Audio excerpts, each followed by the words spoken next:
What's up, y'all?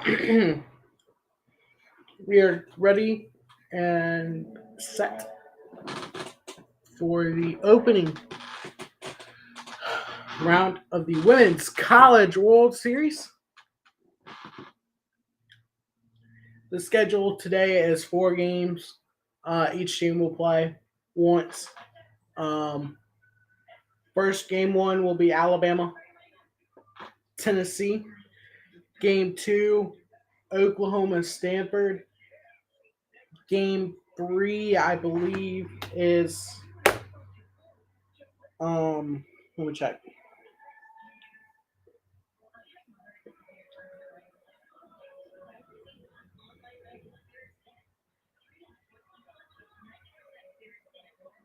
Game three is Oklahoma State, Florida State, and game four is Utah and Washington. 12 o'clock.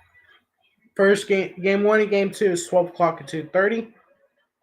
Game three and four is 7 and 9:30 approximately.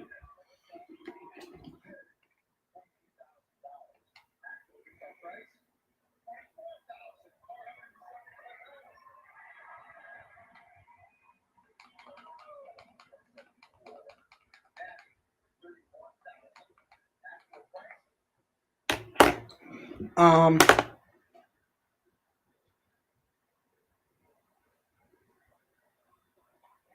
Tomorrow will be the loser bracket games.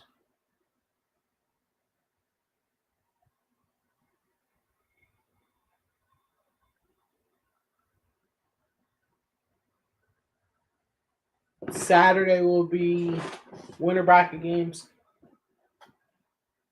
Let me get the schedule for y'all actually for the rest of the tournament. Um,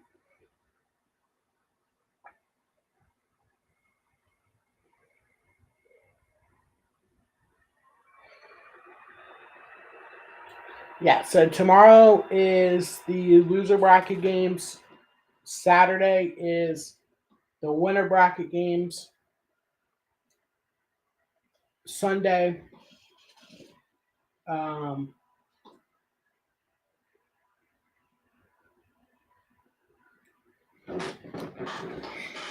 will be the winners and losers of tomorrow's and Saturday's games at 3 and 7. Tomorrow's games are at 7 and 9:30. Loser of the first two games will play against each other, and loser of the second, third game will be tomorrow as well at 9:30. Sunday will be at 3 and 7. Monday will also be at 3 and 7. That is the semi.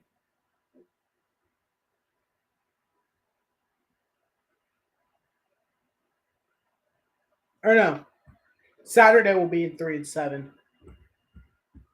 Um,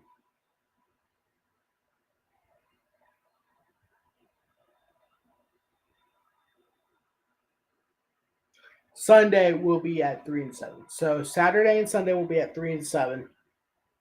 Um, Monday is the semifinal games at 12, and the if necessary at 2:30 for game 11, and game 13 will be the the the second semifinal at 7, and then the if necessary for that will be at 9:30. The championship series, June 7th at 8, game 1. Game 2, June 8th, 7:30, and game 3, June 9th at 8.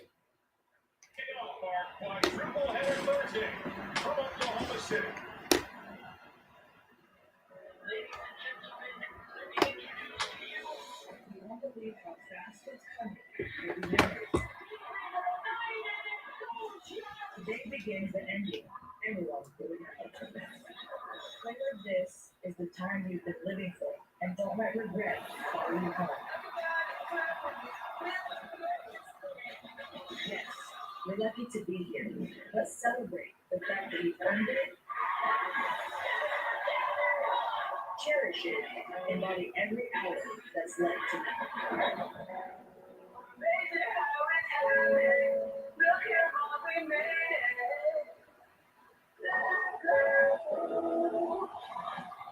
It's time to tell the tale we'll never want to forget.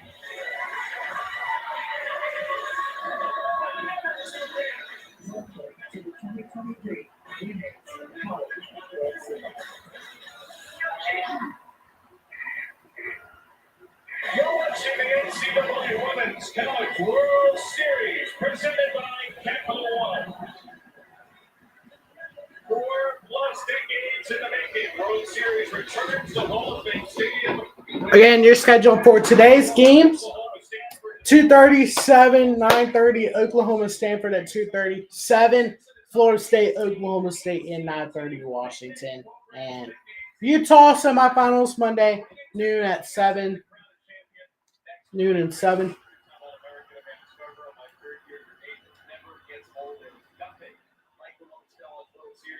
And how about starting with a conference matchup? The Tennessee Lady Vols, a team that has never won a national championship, but they are a real contender this year. Yeah, the way that they started this year, they were Women's College World Series bound. It, of course, took a lot of work to get here, but they brought some transfers into their program. Have a new head coach, Chris Alba, who came in last season with this. They made a complete team. They won their first SEC regular season title since 2007, back in the Monica and Abbott days. And they didn't stop there. They went to Fayetteville to the SEC tournament, got their voice back trophy to their first SEC tournament title since 2011.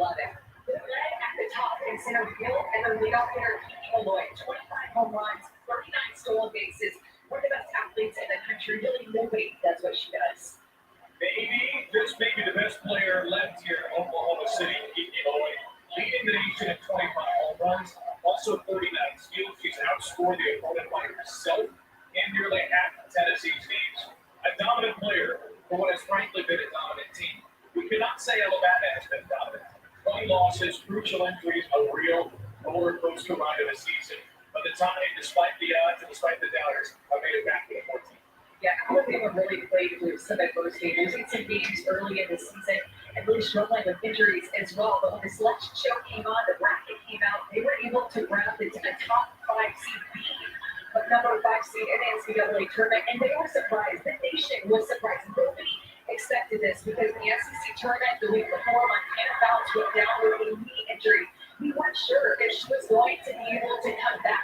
She missed regionals, came back for super regionals, pitched against Northwestern in all 3 games, and it was the final pitch that she got the out to send her team to Oklahoma City. And it's quite likely we'll see Montana Fouts at some point, but still a little bit limited. She will not start today. In the circle for Alabama, the pitcher who has carried them through this NCAA tournament. Yeah, so Joe Torrance is starting today for the Alabama Crimson Tide. 3-0 this in the NCAA tournament. 6 appearances, 30 innings, .47 ERA, and 26 strikeouts. Smokey and Big Al, they often tag on the third Saturday in October. Today, the first Thursday in June. Rocky Top meets Roll Tide in Oklahoma City.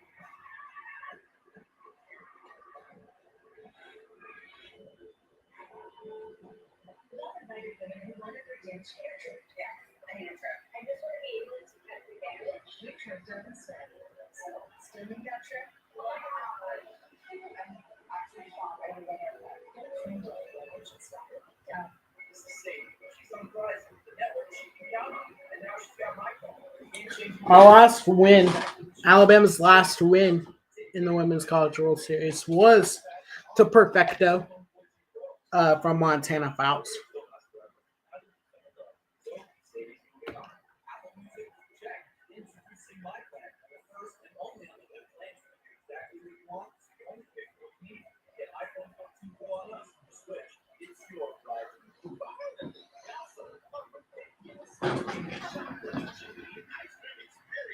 Every time there is a run scored throughout this Women's College World Series, will be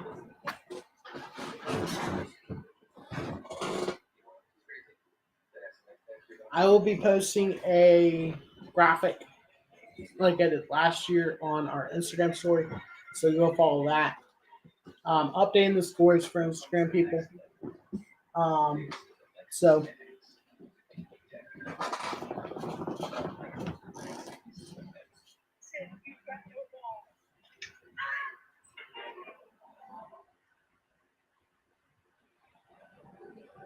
There she is, over the 1987, 13,000 or so USA softball Hall of Fame Stadium, looking as pristine as ever.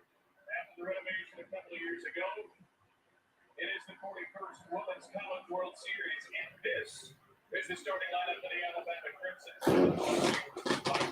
Not a big offensive team, a lot of one-run games on a Alabama will be up to bat first. Ashley Pringy, Jen Johnson, Bailey Dowling, Allie Shipman, Kinley Cahalan, Emma Broadfoot, Callie Hovland, Larissa Pruitt, and Kristen White is the lineups.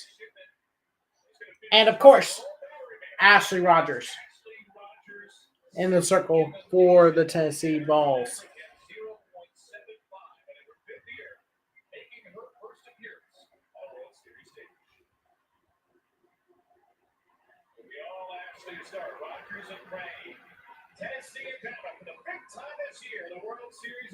And there's a strike to start off the Women's College World Series.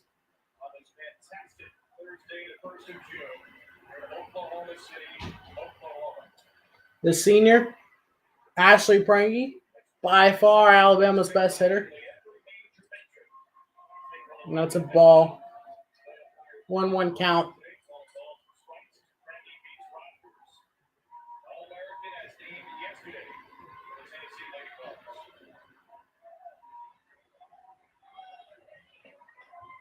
That's inside. 2-1 count.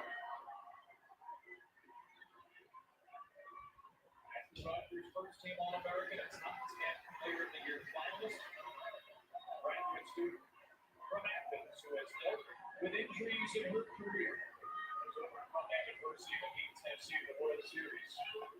For the first time, Ashley Prangy fouls the bat to 2 count. Ashley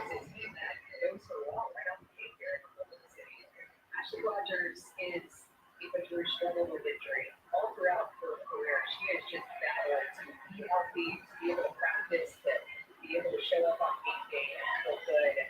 This year has probably been the healthiest year that Ashley Rogers has in her career.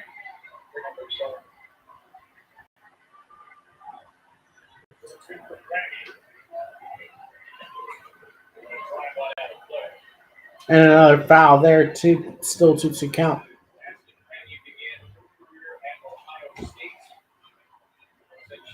Almost stepped away from softball a couple of years ago. She had lost her joy for the sport. The transfer portal instead, and now she's that much better. Frankie fouls another one away on the goal side. This Alabama team will pull a whole lot of balls. Right-handed batters, 6 of the first 7. 3 lefties in the lineup against the right-hander, Ashley Rogers.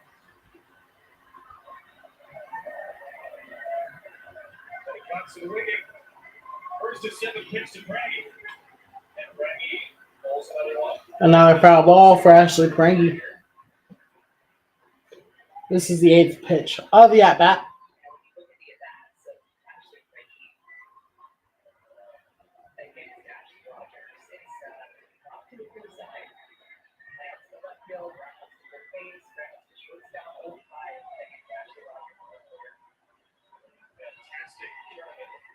That's outside, 3-2 count.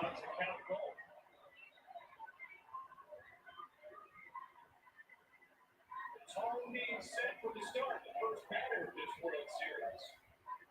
As Ashley Prangy works Ashley Rogers to minimum a 9th pitch. And Prangy will That's fouled back. That's fouled back again.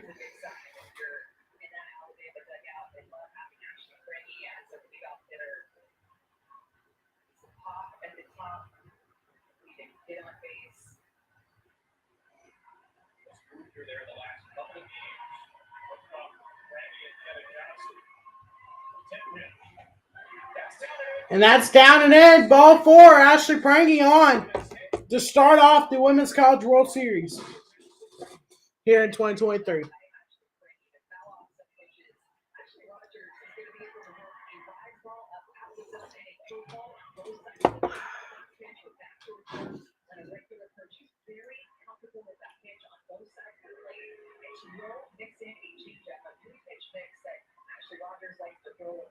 Two earned runs allowed in the last 28 and thirds inning pitched.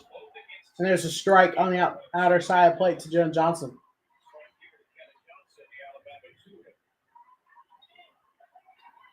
Two biggest hitters last year in last weekend's Super Regional versus Northwestern. Ashley Prangy. And that's Chopper, and that's going to get into the gapper. And Ashley Prangy can get to third here. And Bama has runners on the corners to start off this Women's College World Series.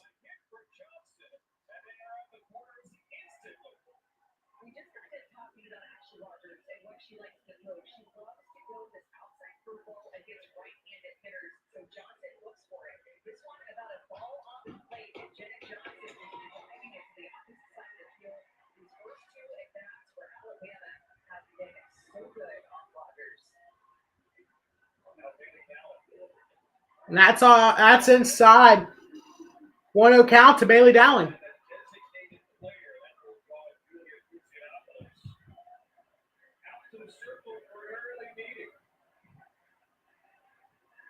have a lot of statistics for you. We don't have a statistic on how often Tennessee needs to make a meeting in the first 13 pitches of basketball. I'm guessing it's about 0 or 1. Especially with the way that she's pitched this year.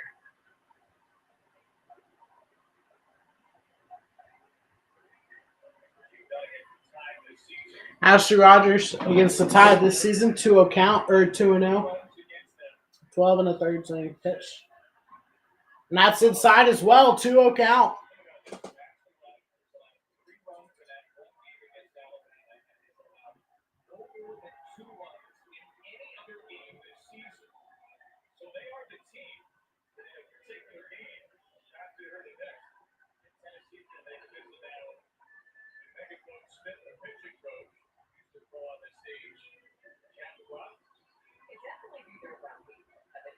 First pitcher that runs out into the circle and throws in this medium for this big crowd.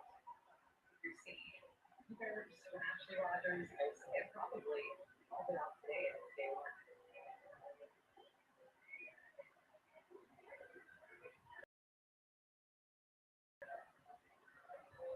You don't get two runners on sometimes in a game, let alone nobody out.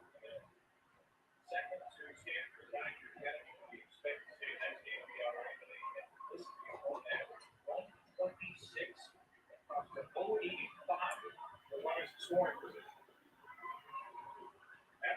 And as a strike, 2-1 count to Bailey Dowling.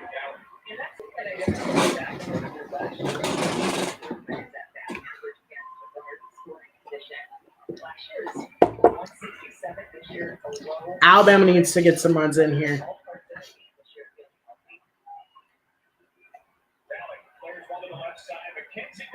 And Donahue gets the catch out short and one down.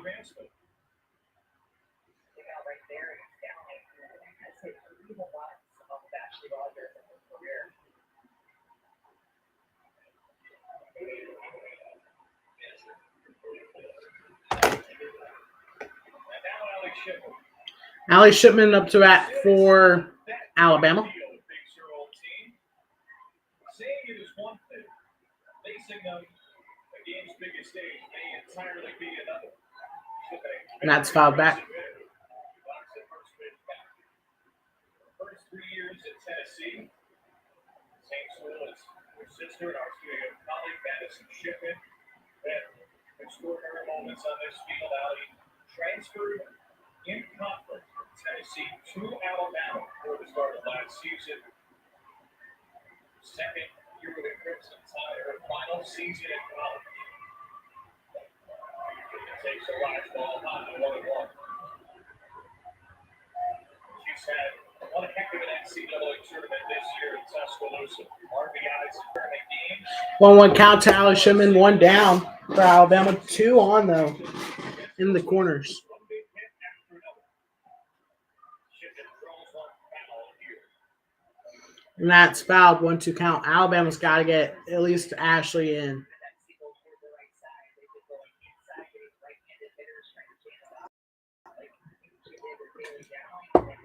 They got to get Ashley in. Maybe they try to steal Jenna. They got to get Ashley in, though. If you're Alabama, you need that run. And that's high. 2-2 count.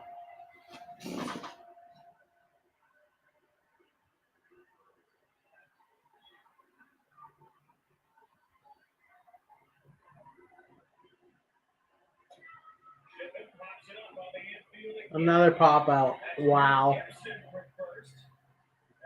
first and third, nobody out situation. A couple of Tennessee folks out the circle. Rogers has induced a pair of pop-outs. Something I always pay attention to is how the pitcher responds after a timeout when the coach comes out and talks to her. Great rebound from Ashley Rogers after a popular attention case. Freshman Kenley Cahalan swings through a high one. The first swing and miss of the game induced by Rogers. Shortstop out of Trussville, Alabama. Terrific freshman year. A tough second half. And it shows Bud Johnson's on the move, and Gutianopoulos will not throw. And Johnson takes an uncontested steal of second. The pitch was a strike to Cahalan.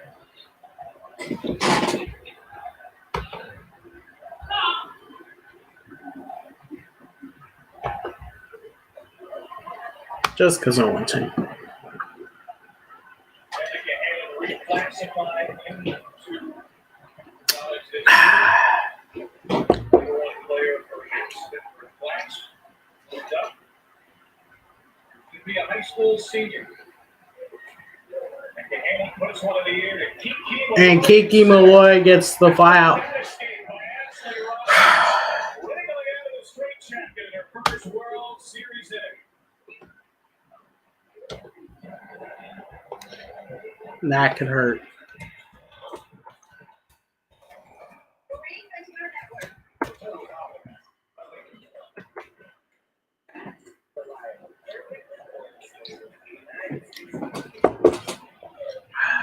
That could hurt. Chicken, backyard chicken, Luke's chicken, and all smiles chicken. If there's one thing we know, it's chicken, chicken, and chicken. More choices, more wow, more love. Tyson. They can tour a place from the comfort of her phone.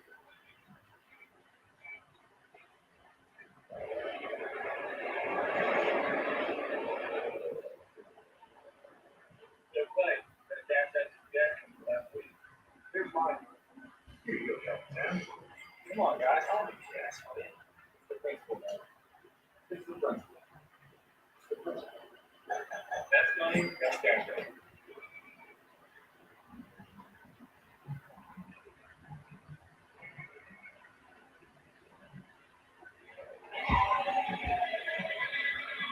The all-new Prius. Toyota. Let's go places. Life is so easy. It's black and white. Graphic lines. One swipe and done. This and that is the moment.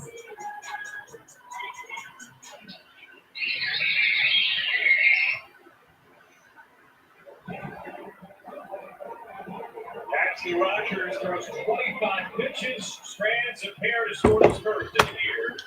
There's the Tennessee Lady Volunteers starting lineup. And the starting lineup for Tennessee: Kiki Malloy, Zeta Pooney, McKenna Gibson, Riley West, Mackenzie Donahue, Jamison Brockenbrough, Gutianopoulos, Destiny Rodriguez, and Katie Taylor. Zeta Pooney, 500 batting average, 5 home runs, and 11 RBIs so far in the NCAA tournament. Torrance was the afterthought.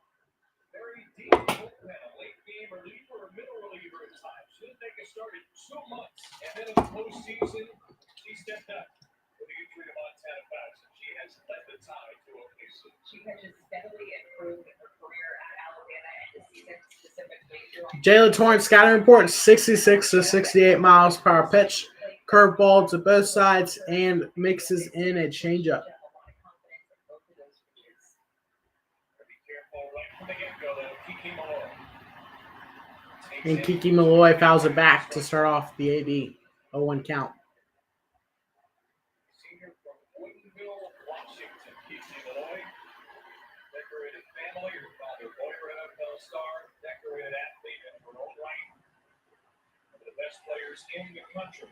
The 3 finalists for National Player of the Year were all eliminated before the World Series. Skylar Wallace, Florida, played at UCLA, Valerie Cable, Clemson. A lot of folks thought Kiki Malloy should have been in that top 3. She may be the best player remaining for the World Series. Malloy, There's a swing and a miss from Kiki Malloy. 1-2 count.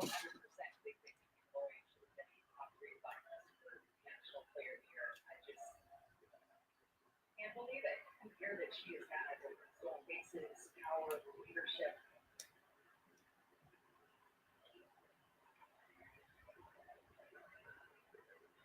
the Tennessee team led by Malloy, the nation's home run leader. They are second in the nation in runs scored per game, only behind Oklahoma at 7.1 runs per game. Malloy with 7 leadoff home runs this season to lead the nation. It's also 11 in the country in stolen bases.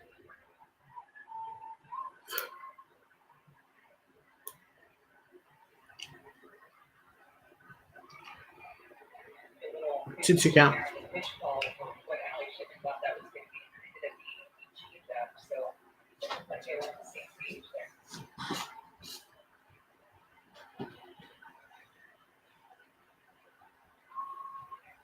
Torrance is 2-2. That's fouled away. Still 2-2. All man match leadoff hitters already in game. Game 1.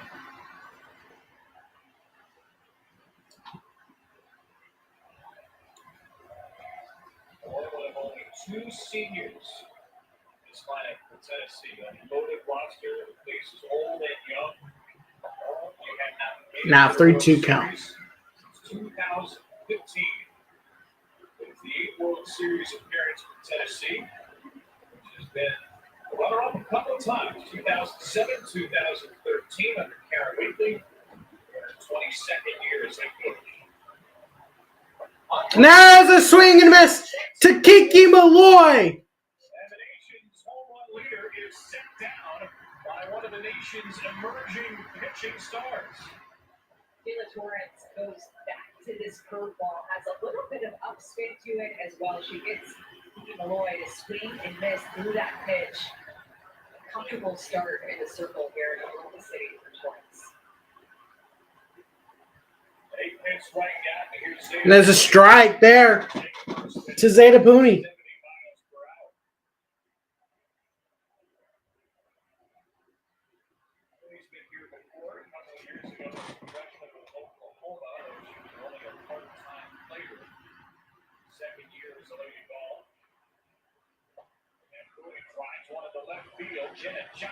And drives it right to Jenna Johnson. And a good catch there. Makes it 2 down. Well, Montana Fox left in the SEC tournament that 9% it was reasonable to think that Alabama's World Series dreams were over. Not that there wasn't talent in stack, because they didn't pitch. Montana Fox threw a ridiculous number of innings this year. Jayla Torrance, 30 innings in the NCAA tournament, 62 the rest of the year. In SEC play, Jayla Torrance threw 19 innings, 24 games. In the NCAA tournament, she's thrown 30 innings. 61% of Alabama's innings in the NCAA tournament. After throwing 11% of their innings in conference play. McKenna Gibson up to bat for Tennessee. Teammates from Coach Murphy get a chance to sit down and talk to Jayla Torrance and Montana Fox right at the same time, and you can tell that Fox has so much respect for what she's done in the postseason.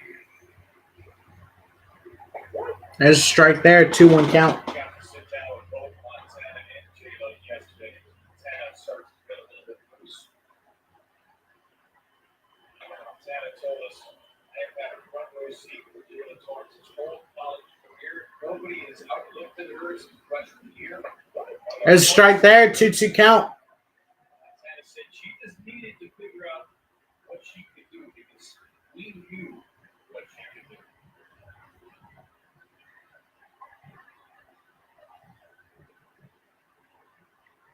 Two for Gibson. Up and in. That's up and in, Gibson and hit batter. and it's a hit by pitch. Tennessee's first base runner on a hit by pitch. Jayla Torrance goes to this rise ball up and in and hits Gibson right there on the elbow guard.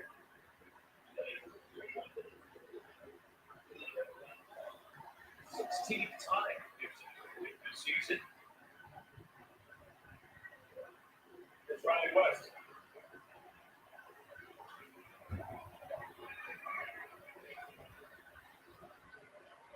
West, one of the real unsung leaders on this team. She's batted everywhere from second to 8 this season. Base 376.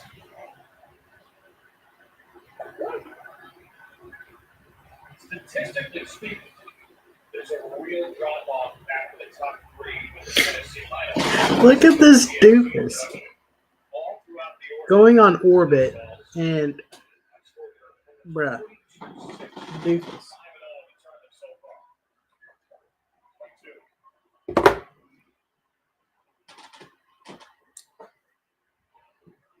Spamming the chat. I wish I could time out my own freaking chat or my own freaking account. I wish I could do that. 1-2 count.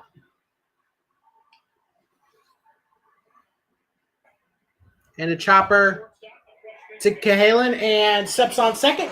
And that's the end of the first inning. Scoreless. Through 1 inning of the Women's College World Series.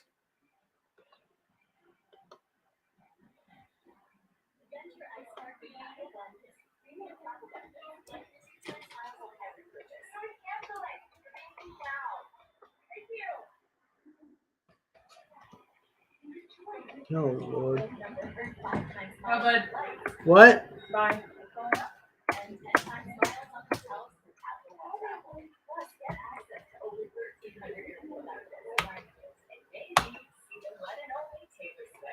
Oh, shoot.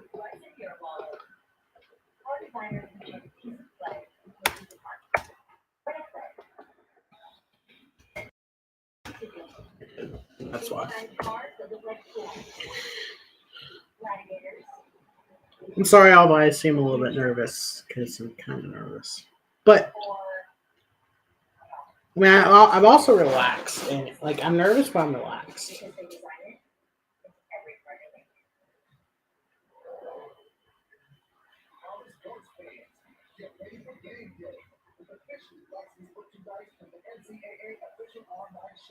NCAA.com/shop. Get the whole family geared up. The best collection of apparel and accessories, including t-shirts, sweatshirts, headwear, championship gear, and more. Visit the NCAA shop for today's special offer and rep your favorite team now.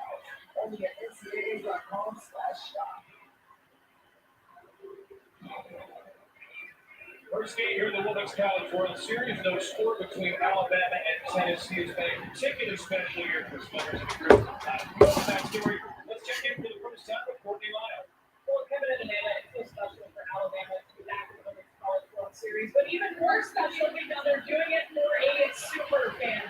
Madeline Daigle is battling cancer right now at St. Jude's Children's Research Hospital, and she has become a big fan of this Alabama softball team, especially actually Brandy. So Brandy brought her a special pair of cleats before the SEC tournament. It worked out pretty well for Alabama, so she went back before the NCAA tournament and had Madeline Harper design a new set of cleats. Well, guess what? They got her here to the Women's College World Series. Want to let everybody know that Madeline is doing well. She's in radiation right now. Her body is handling those treatments well, and she's going to start a new round of chemo on Tuesday. But Madeline, I know this Alabama team, they're fighting for you. Awesome story. Actually, proud of this Alabama team. Themselves to be wonderful role models, rallying around that cause. And they are some pretty sweet things too. That's the practice they will know. Here is this Alabama team, 25-20, only 14 and 10 of the SEC, 5 seed in the SEC. They get the 5 seed action. They are the World Series for 14 of 7 of the season. And 1-1 count to M. Broadfoot.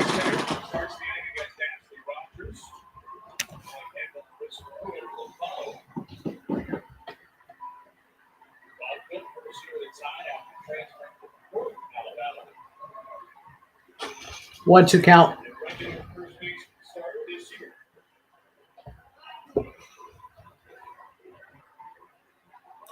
2 home runs, 15 RBIs, and that 696 OPS for Emma Broadfoot this season. And that one is fouled away.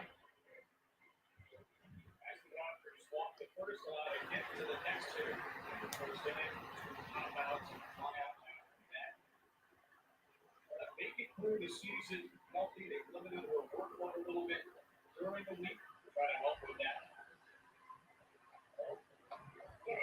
And a 2-2 count. Earlier this season, she would pitch the series and then throw one bullpen before the next series. But at some point in the season, they also changed that to just take a away bullpens at all. So that she's just basically pitching in games at this point. And Donahue gets the catch.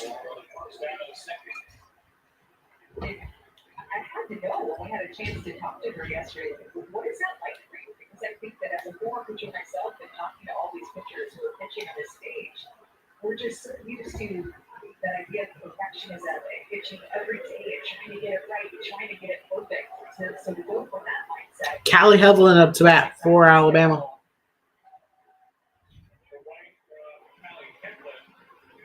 And that gets to the outfield as well, but gets to Kate Taylor. 2 outs. I like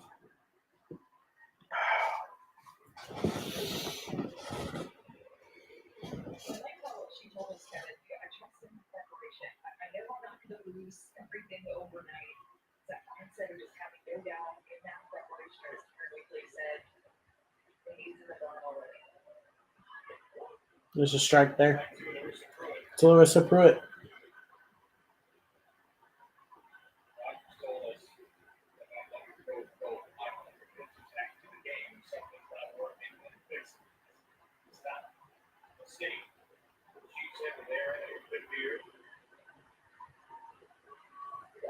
There's a strike there. A 2 count.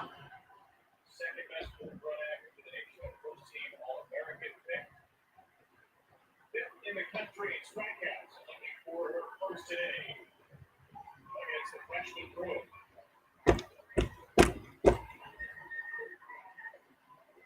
And Pruitt fouls it back. 0-2 count.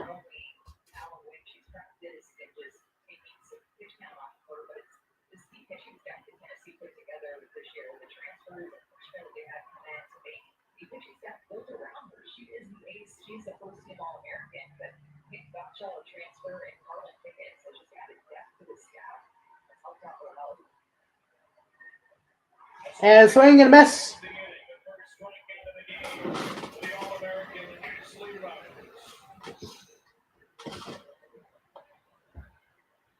The NCAA Women's College World Series is presented by Capital One. Let's go on.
Women's College World Series back for 41st year in Oklahoma. Oklahoma seeking their third straight national title. Stanford, Oklahoma State, Tennessee, and Utah seeking their first title. Alabama rallies for the Women's College World Series return.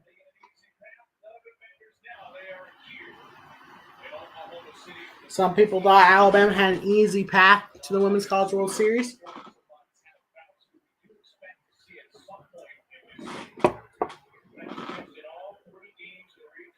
Career accolades for Montana Bouts 2021 SEC and NFCA Pitcher of the Year.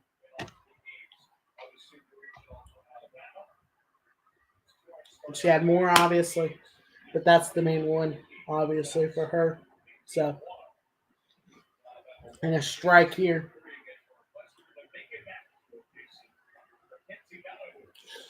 Donahue up to bat, 0-2 count. Out of Mustang, Oklahoma, 5'3" senior.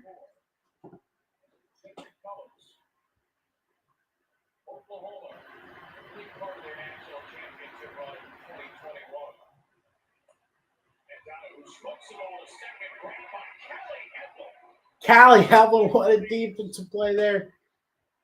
That was a shot to second.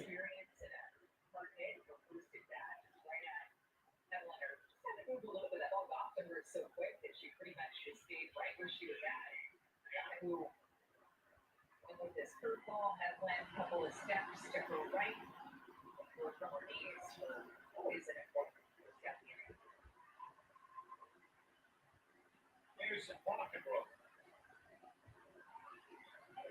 And that's out of play. Jamison Brackenbrough, the freshman out of Locust Grove, Georgia, 5'8", the designated player for the Lady Vols.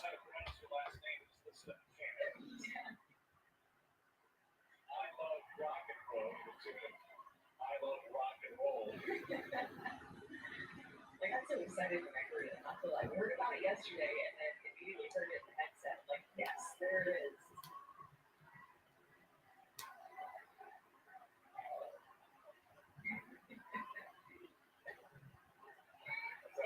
And that's out of play again, 1-2 count to Brockenbrough.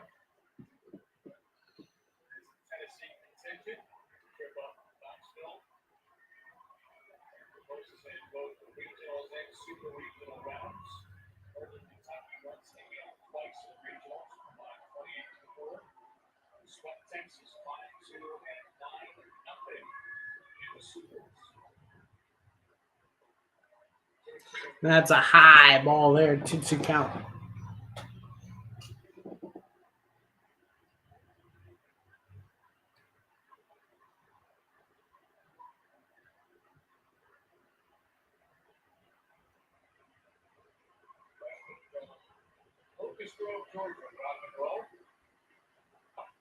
And that's a swing and a miss.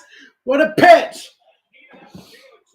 And 2 down quickly here for the Lady Vols in the bottom of the second.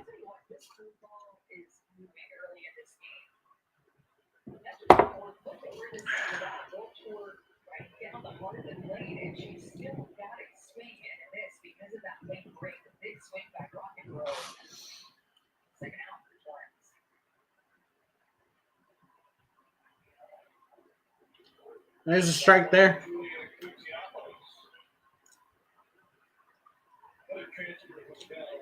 Julia Koutsanopoulos.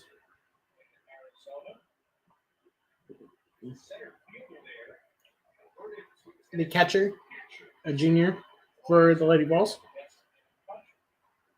That's a low ball. 1-1 count.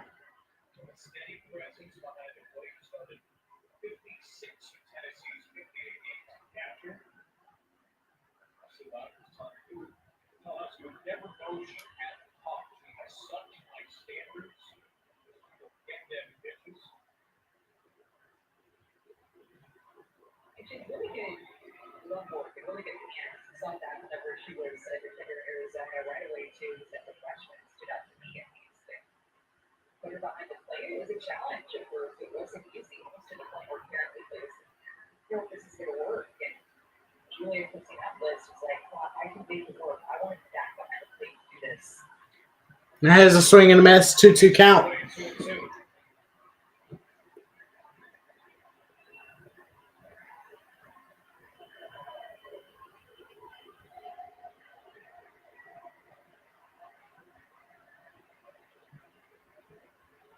Looking for 1, 2, 3, second. And a 3-2 count.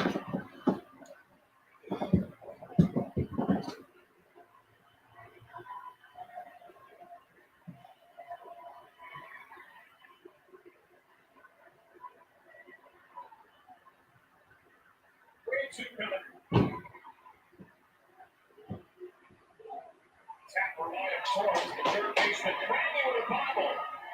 And she has no blame again because of the bobble. Brangy bobbles it, and Kusianopoulos on first here.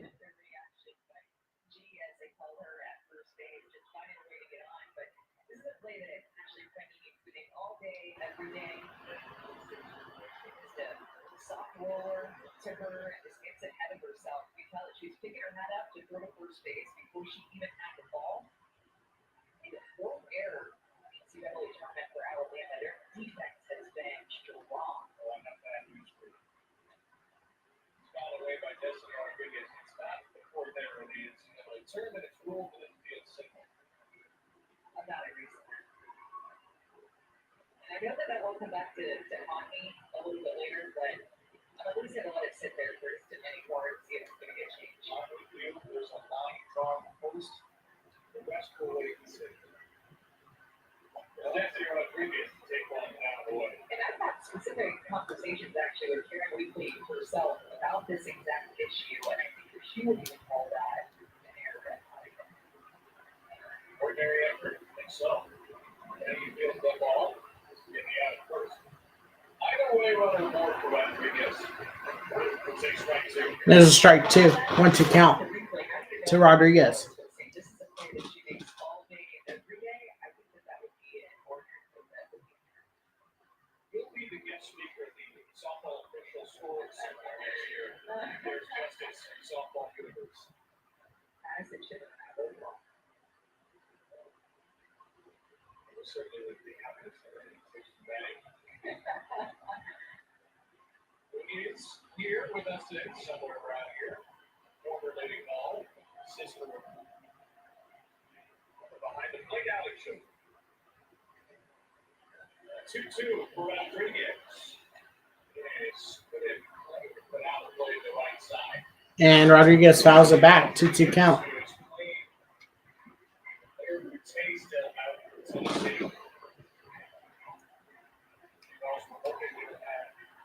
Take back. Still hoping it won't happen. Sustained a concussion recently. It's not available in game 1. Rodriguez muscles one into center field for a 2-out hit. Kristen White's throw will come into second. Kusianopoulos goes first and third. And Destiny Rodriguez continues to fulfill her filling role here in the postseason. The quality order in the postseason for Tennessee has stepped up big, and this is no different. Come on, Joe. Rodriguez does get center field for a single. Kusianopoulos gets to third on the play there. So runners at the corners.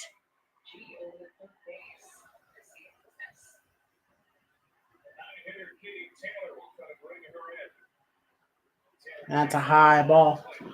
1-0 count. This is big time.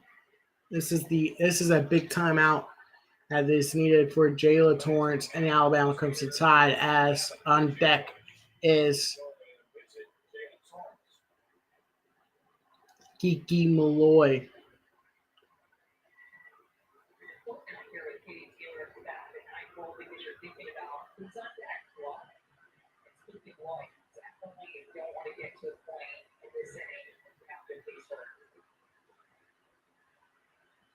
It's not an easy out. Nate Taylor's a very good NCAA tournament. There's a lot of the order, as you mentioned, with Tennessee has had an excellent NCAA tournament. 6 through 9 batters. The Lady Vols 302. They've driven in 12. Tennessee's 42 runs. We told us this is a team that has the ability to get 1 through 9. We're talking about Tennessee as a complete team. You have to have that depth in your offense. You have to have that depth in the circle and that defense. And we Tennessee all year talked about them being a complete team, and their numbers show it. A very good 2-out hitting team as well. Back-to-back 2-out hits here. A 1-0 count on Katie Taylor. There's a 2 count. Last time these teams met in the SEC tournament, Tennessee won 7-6. All 7 of the runs for Tennessee in that game, and all 14 of the runs they scored in the SEC tournament total came from 2 outs. Yeah, there. Take no credit, 2-0. There's a strike there, 2-1 count.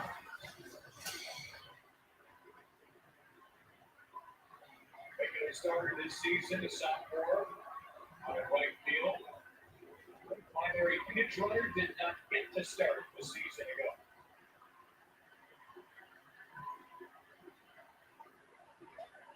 And that's a high pitch, 3-1. Come on, Jalen. See right now, But I've just seen Tennessee be more patient.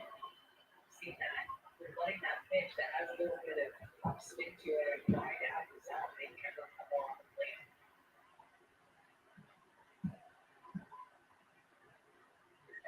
Taylor in the air right center field, sending right back, and this ball's over her head. 1 run is in. Rodriguez waved around. She has tape. And the bottom of the order delivers again for Tennessee. Taylor with a 2-run, 2-base hit in the second. The Lady Vols, the first team to strike. Katie Taylor gets it to the wall. Jalen Torrance missed more over the middle of the plate earlier on in this game, and Tennessee was just not as happy that they were taking those pitches. And now Katie Taylor steps up and she handles that pitch. Jalen Torrance had to come more on the plate because keeping them away is on deck. She has to throw a strike in that situation. Katie Taylor made a big one. He's not going to be throwing these 20 years. Alabama will put Malloy on intentionally. What a tournament for Taylor. 5 for 12. Couple of walks hit by a pitch. She's been on base more than half the time. 2 runs come in, Rodriguez. And Go back to the SEC tournament, including the SEC tournament and the NCAA tournament. Tennessee is not Kutsinopolis from third gets in as well. So 3 count. And Malloy will be walked here. Oh, crap. How this inning started. This is why in the postseason every pitch matters, every play matters, but actually training to make what I knew Alabama's going to need those runs, and they just couldn't get them in. 3-7, well over 60% of the runs scored with 2 out. And now Zeta Moody has hit 5 home runs in the NCAA tournament. And Moody blasts off to center. Right was already deep, and it's up for Cobb. She crashes in the fence. 2 more run score on a big pop from Zeta Moody. 4-0 Lady Vols. Tennessee comes in. Zeta Pooney almost, Kristen White almost gets a good grab here to end the inning. Just comes right off her glove, and that gets to the wall. And 2 more runs coming to score for Tennessee, now making it 4-0.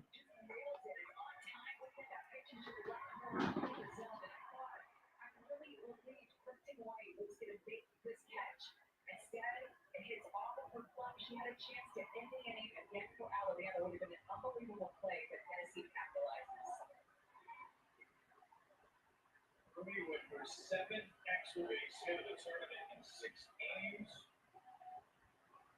13 RBIs. Now the NCAA's for Zeta Moody. What a hitter.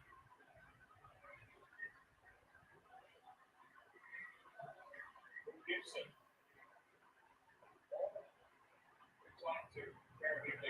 state of Mooney yesterday.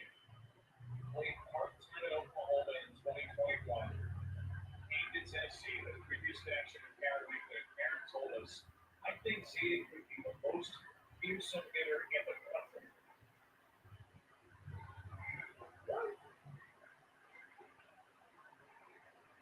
Two for Gibson. Told us that Zayden has had a time. Injuries and preventer for practicing all the time. She said she can put in the time Kiki Lloyd can. She will be. This is special. Tennessee is just getting some better swings off at this point. That's how the postseason is. He just opened the door a little bit for a good team, and they just come see through. That's exactly what has happened in this inning. With 2 outs, to get a strikeout for the second out for Torrance. As he has scored 4.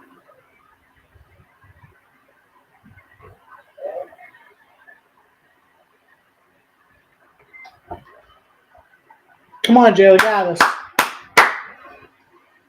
a hit by a pitcher first time.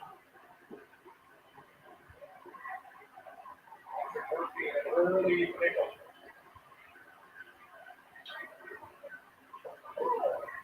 Call outside the corner and back into the inning. 2 out, nobody on, no runs in, and Tennessee goes wild. 4 runs, the Lady Balls saw 4 hits. 2-run doubles from Taylor and Mooney. And this Tennessee team in search of its first title, off to one heck of a start. That's a pretty good spot. Watch this. Your parts and stuff. That's so good. Unfortunately, that's so good. I gotta fix that. You can hear it great. Right here. At the heart of every unit SUV is you. Get 2.49% APR and no monthly payments for 90 days. Plus, current eligible non-GM owners get $750 purchase allowance on 2023 Buick Encore GS. To them, the whole world looks like an opportunity. One to be seized. Built for their school. And the people around them. To student athletes, every opportunity is a chance to change what they're thinking about. To show the world what opportunity can do.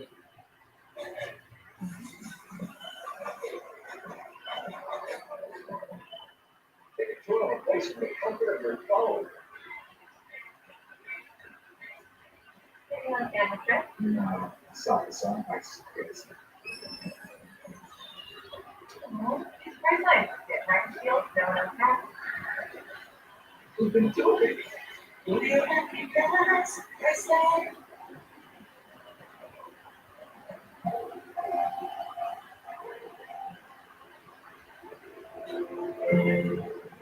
Let your girls sing with cows that rock the middle. Hurry up. Coming. Cows that rock the middle. Disney's The Little Mermaid. In theaters May 26th. Rated PG.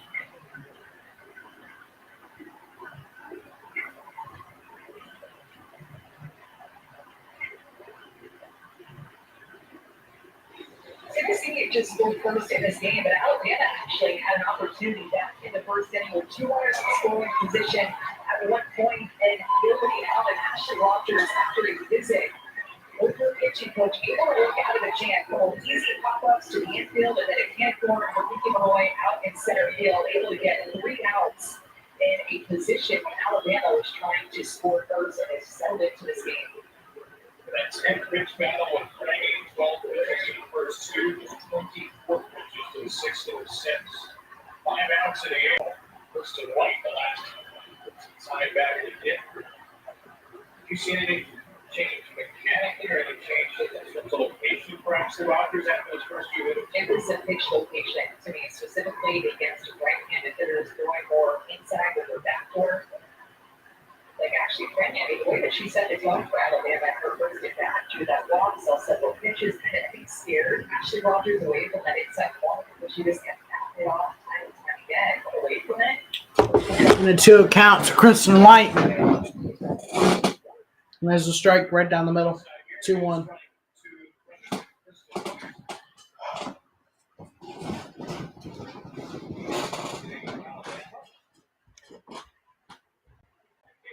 3 games of the Super Regionals, nice postseason for her as a table setter for the top of the lineup.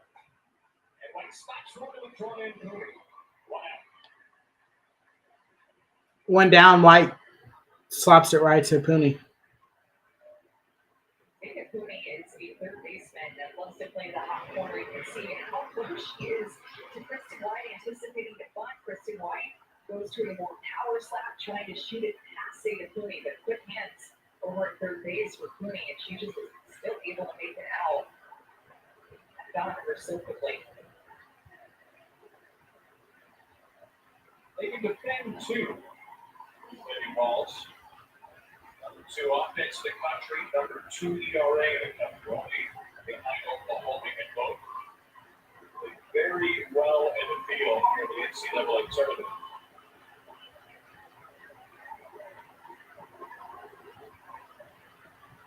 Gallup on top of the card for a second time.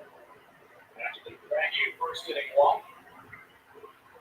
They get the Crimson Tide back into this after the big Tennessee second. And smoke the foul.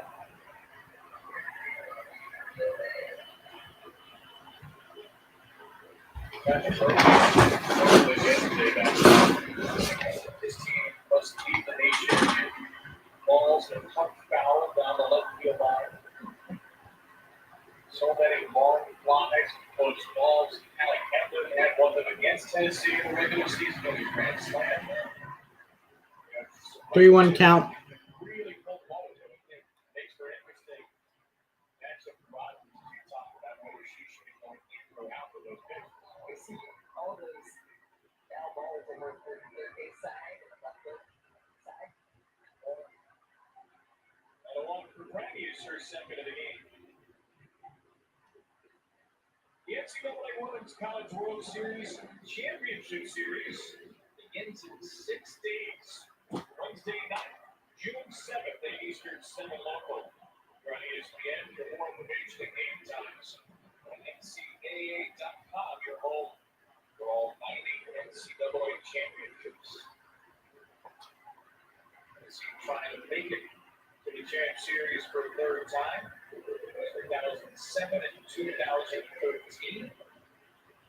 No SEC team in the championship series in 6 years since Florida did it. No SEC team has won the national championship in 9 years since Florida did it. 2014. A little bit of a drought, given the immense depth of this league. 12 of 13 teams made the NCAA tournament this year. These are the 2 from the SEC to OKC this year. Then Johnson to Donahue short. We're on number 2. You guys were talking about Ashley Rodgers, like she is so competitive. I grabbed her mom Linda before the game and just asked about Ashley, and she said I put her in baseball when she was 5 years old and she wanted to be like her brother. And she was so competitive that when she got out at first base, she would wail back to the dugout just in tears because she was so upset she got her team back at 5 years old. But we all wail for reasons at 5 years old, but ours I think were a lot different than that.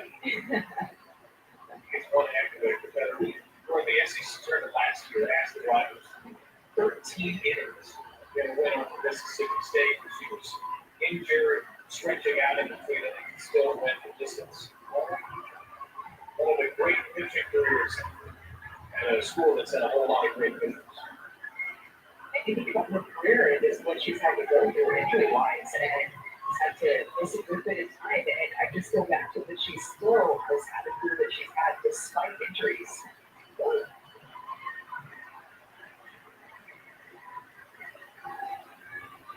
On the strike to Bailey Dowling here.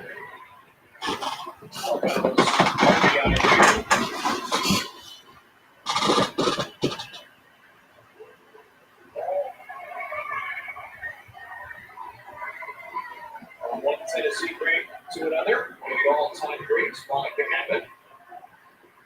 Six-time All-American, who was, of course, part of the 2007 runner-up squad for Tennessee.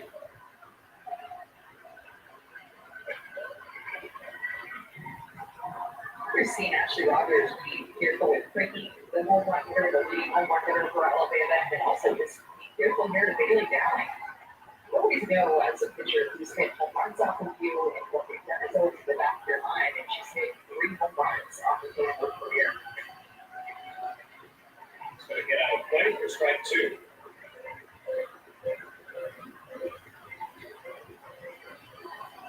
But you're seeing too her rise ball not really be a factor for Alabama. When she's blown it, it's been well out of the zone, or they've done a good job taking that pitch, understanding that it was just going to continue to rise up and out of the zone. And so, really, what she's been living on is just her backdoor curveball and her outside curveball. Both sides can play with that pitch.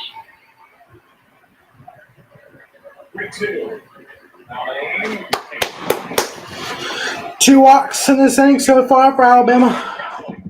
Alabama has a 2-out rally after that big third inning, big second inning from Tennessee.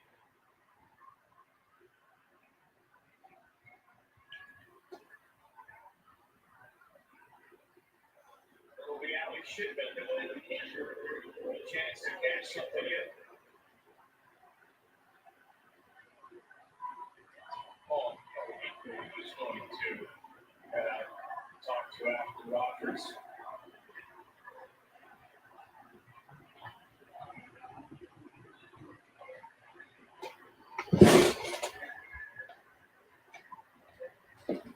Kind of an interesting one.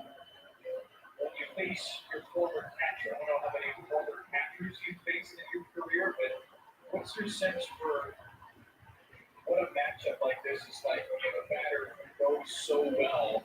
A, what Ashley Rogers likes to throw, and B, what Karen Weekly likes to call. Yeah, that was the point that I was going to make, is that Karen Weekly is actually the pitch caller for Tennessee. Megan Rose Smith is the pitching coach who works with more mechanics and Karen Weekly calls pitches. So we know when she goes out to talk to Ashley Rogers, it's most likely about how they want to face Allie Shipman and this and that.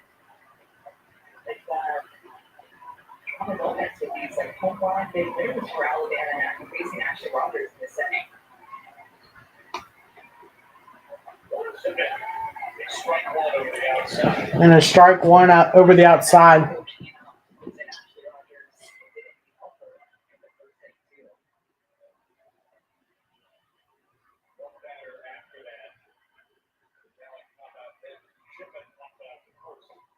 There's a ball, rise ball there, 1-1 count. Come on, Allie. We need you here. Let's just chip away at it. We need to just chip away at it.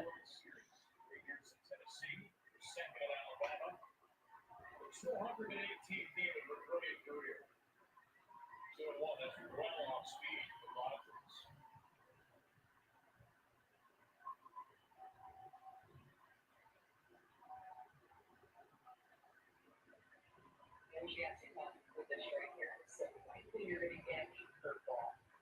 She goes to the right, maybe over the rear. I don't think on a 2-1 pitch, that's where she was trying to put that pitch. But again, against Frankie with 16 home runs, and Dowling was in 3 home runs off of Ashley Rogers. And now she'll be history here.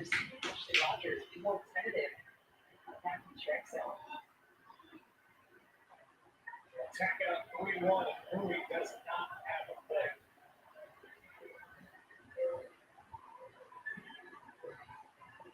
We're out of Shipman. Where would you look for 3-2? I would look back to that inside corner where she just jammed me, or due to the see if Rogers goes to a changeup, hasn't had a ton of command with it, but would be a good time to throw it. Trying to go back inside. Shipman was ready for it. That's going to drop in. One's going to score.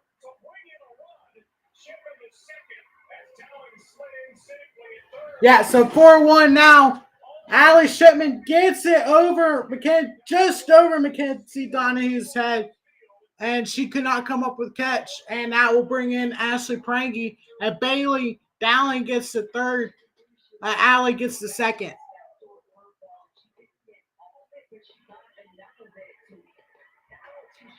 Just enough of it gets over Mackenzie's head. And Alabama gets one in, 4-1. There's a strike to Kenley Cahalan.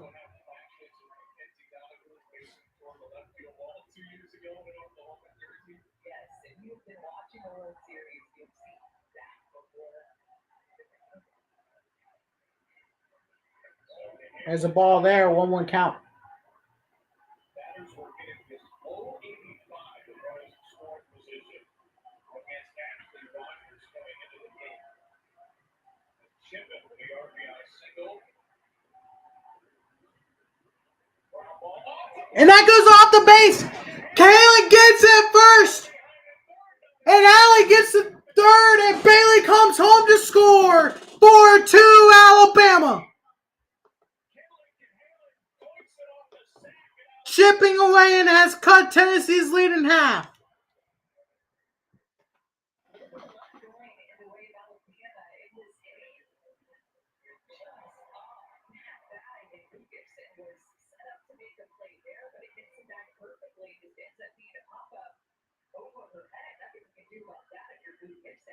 Where she was positioned back behind the first base tag, Alabama scores another run.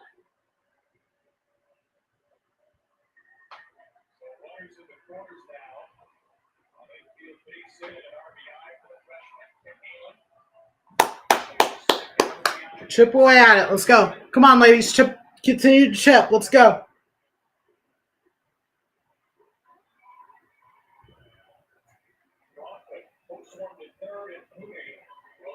And now in the inning, Broadfoot pokes it to Pooney.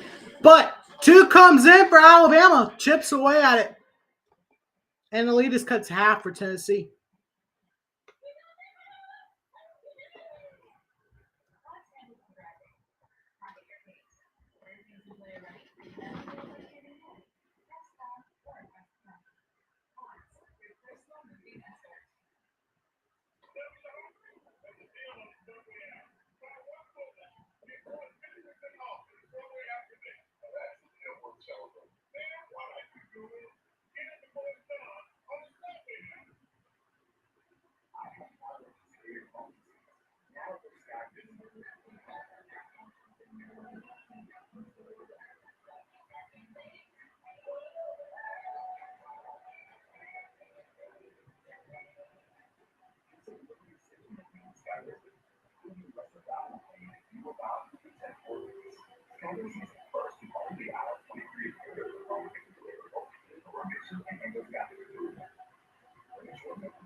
Exceptional season for Tennessee. Its best overall entry since their Alcyon days of Madison Shipman in the 2013 Lady Vols. Their best TBRA since Monica Abbott's 2007 Volunteers.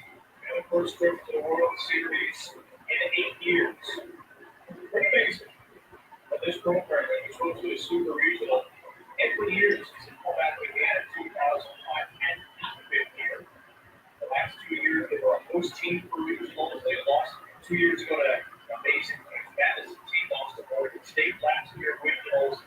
Those 2 were unseeded teams that made it to Oklahoma City and now finally, in Ashley Rogers' 5th season, Tennessee is back. Back here for the inside. Look, as Aaron Hickory told us, an X factor for the Tennessee success in getting back to the Women's College World Series, it's player-led. They're a player-led team, and that was the turning point at the Kentucky series. They stepped it up and brought what they were talking about to the field, and that's really made all the difference for this Tennessee team. Yeah, she mentioned with that Kentucky series, April 14th, at a Friday night game, 2-1.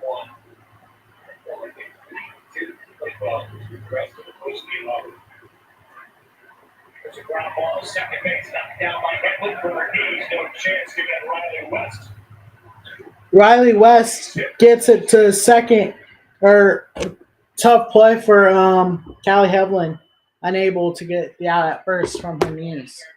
So runner on first for Tennessee to start off the inning. I mean, Alabama could shut them down. Get the bats up to bat.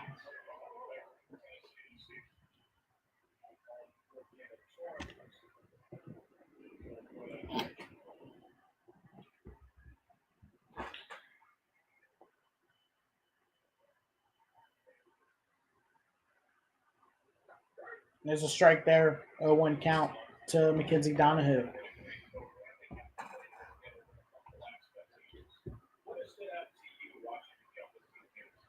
it all started at the beginning of the season. It's just the deep pitching staff. That's what grabbed my attention initially. And I think offensively they've got better as the season has got my attention. At the top of the show, we had a new hitting coach, Chris Marlowe.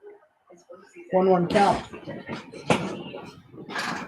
The returners get more comfortable at the bottom of the can really not with what they accomplished last season, as well as the transfers, the new faces on their team getting comfortable working with them as the season's gone on. One of those transfers, it's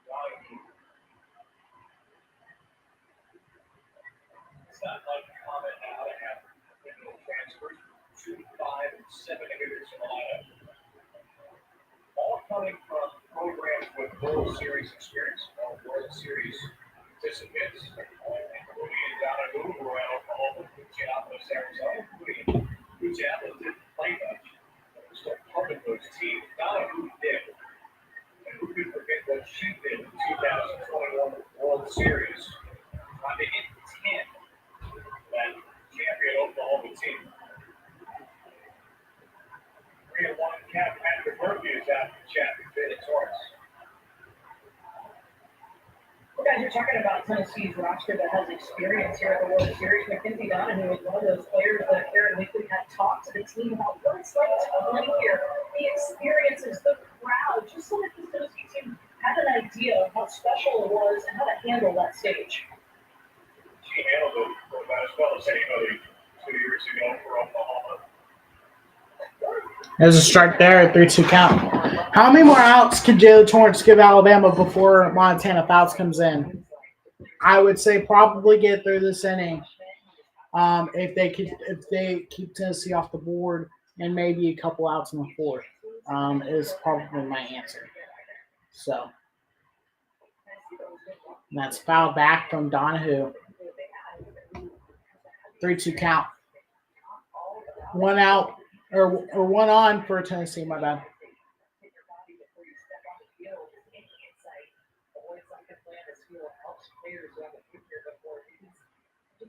Peyton Gottschall was seen running to the bullpen for Tennessee, so something to keep an eye on. Because when you think about it, the we're used to seeing even Alabama, who has the biggest attendance records that there are across the country, they're playing in front of 4,000 people. That's a lot. But when you get here, you're going from 4,000 to 12 or 13,000 people that you're playing in front of. If you've never done it before, it's a completely different feeling for you, I think.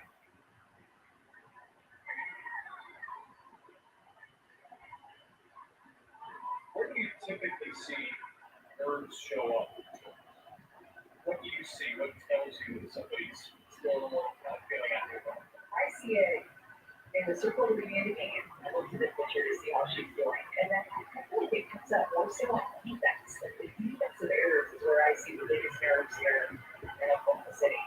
Mistakes, mistakes.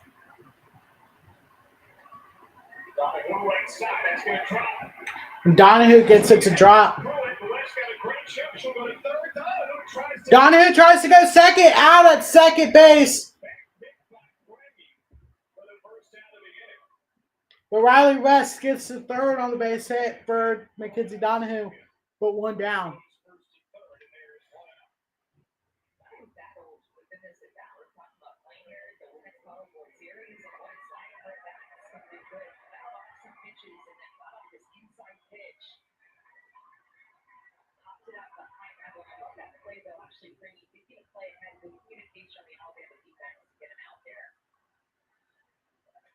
here's Brock and Roll with a drive to center. White is at the wall, and Brock and Bro hits one deep, and that's a goner. 6-2 Tennessee.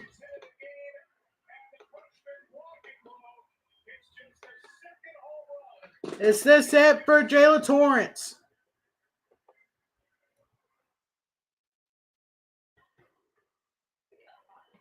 that she has speed. At one point, she just went back to her slap because she wasn't seeing the ball really well, swinging away. But it's a pitch mistake early in this count, and she gets her best swing off. She is on time, looking to drive the ball with a runner in scoring position. Love the react from Riley West, who is a leader on this Tennessee team, and we are just seeing punch after punch after punch in this game. Ever since Tennessee put up that 4 spot, both teams' offenses have been through. hit a home run. Run down money train, Tennessee dugout. Why? Why? Torrance, who have been so dominant this postseason, is going to exit for Alex Salter. A little 2-run shot at Jameson has given Tennessee that 4-run lead. I guess because we're not winning. We're putting in Alex Salter.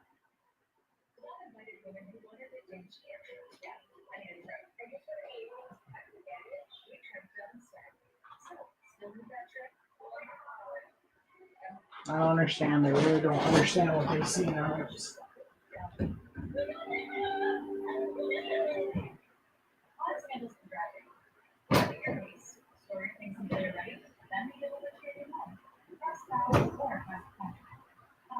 Your personal moving and sort. We make sit-down chicken, stand-up chicken, backyard chicken, roots chicken, and all smiles chicken. If there's one thing we know, it's chicken, chicken, and chicken. More choices, more wow, more love. Type it. Living with one connected car insurance. Play safe. We try to like a few seconds. Doggy paddle, only pay for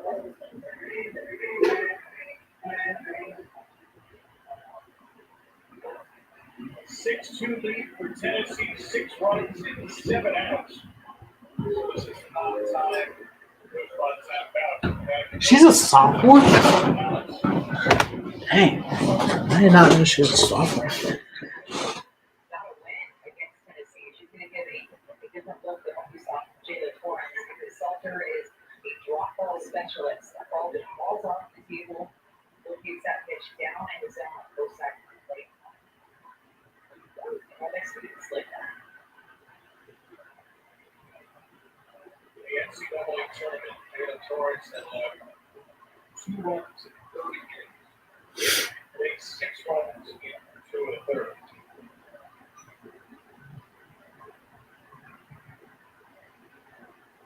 It's an outlook to an infield hit. It's 1-0. 1-1 count. Well, but Steve the obvious, Alabama has not seen an offense caliber of Tennessee until the SEC tournament. When they played Tennessee. That game gave up 7.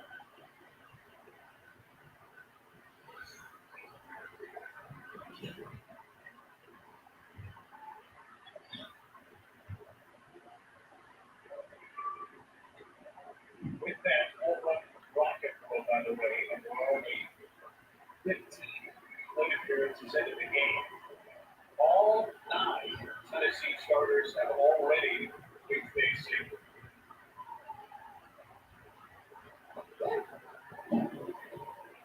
Thinking back to that, a lot of us at many of your Alabama fans are thinking the same thing that quick 2 outs, good chance to go 3 up, 3 down, and then everything broke loose for Tennessee offense.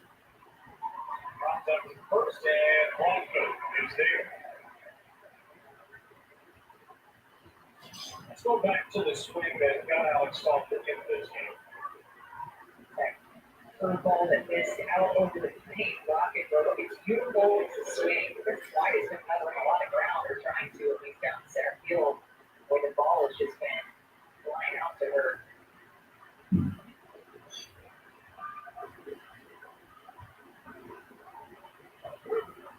those first home runs in March.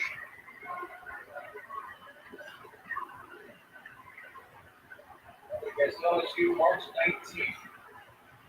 Over to the World Series June 1st.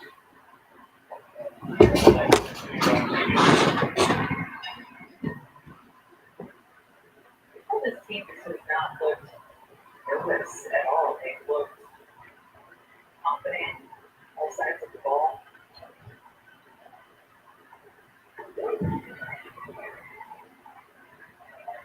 Let's see our biggest player who started since April 30th. So she got a couple starts. 1-2 count. Now she's 5 for 9.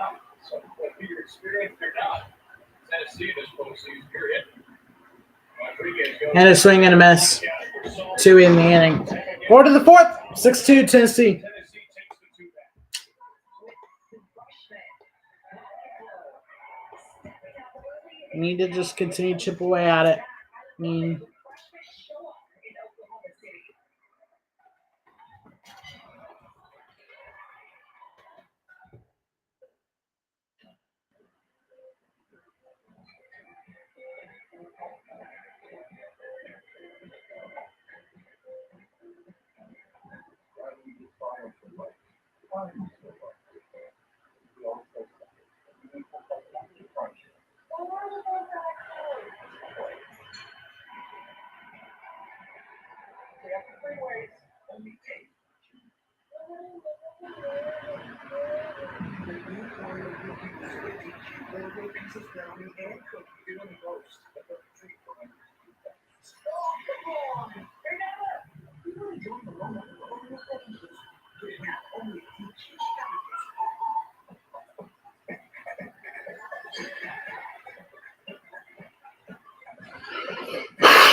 Adulting made easy. That's what we are.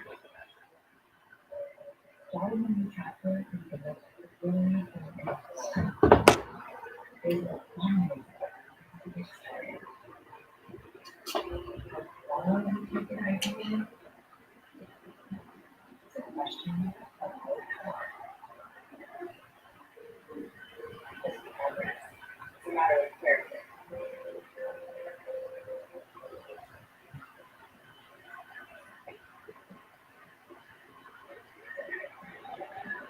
Welcome back to the NCAA Women's College World Series presented by Capital One. Getting set for the start of the fourth inning, and we're joined now by Alabama head coach Patrick Murphy. Coach, we saw Alex Salter come into this game. She got a win over Tennessee in the regular season. What allowed her to be successful in that game that she needs to bring to today? Well, they were on a 20-game winning streak at the time, and we went in there and we needed that win. It was the Saturday game. And we gave up 2 runs the first inning, but after that, she shut them out. Her changeup was awesome, and then the last pitch she threw that last inning was a nasty drop ball. So if those 2 pitches are working for her today, look for her to shine. Adjustments for your hitters against actually Rutgers. I think we're trying to hit the inside pitch too often. It's probably a really good screwball that we're either pulling foul or we're getting danced to the shortstop. So we need to get off the plate or just let it go. Thanks, Murphy. All right, thanks a lot for being here. Here's our first thanks for being here to the World Series. Probably won't be the last with Patrick Murphy. There's the first 4 acid runners so far. Not more than 2 runs once this year. It was against Alabama. Which I do have some success against Tennessee these days. So they've got a little bit of hole to dig out of at 62. Ground man is Scarborough. He just and there's O'Brien's ball. 1-0 count. Ashley Rogers is in the circle still.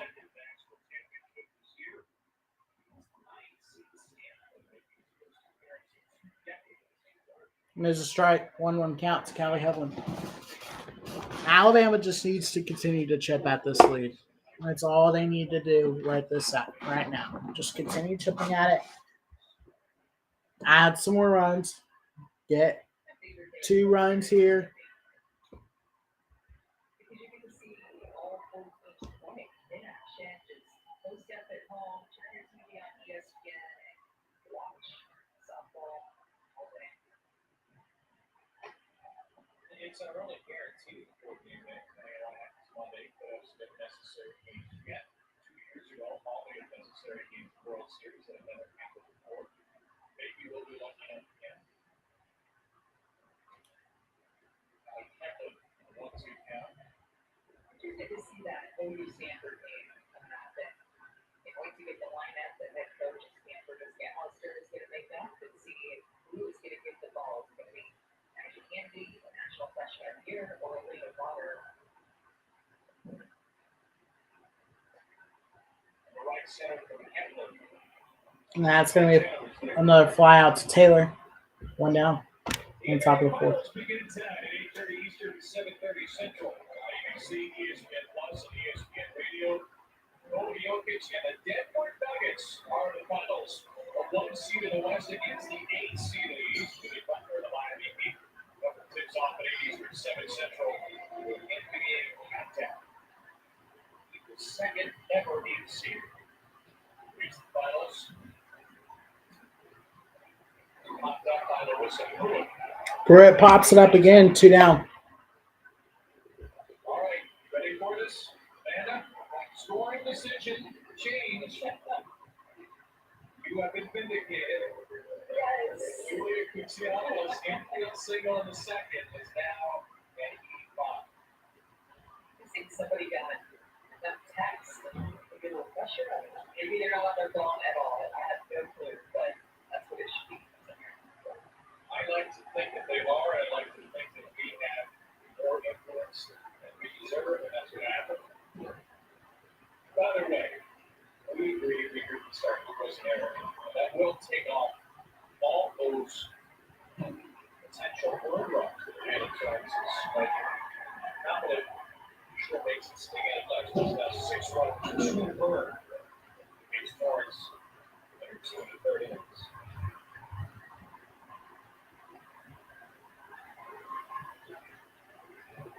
Anything about scoring decisions to make it? Change your mind later.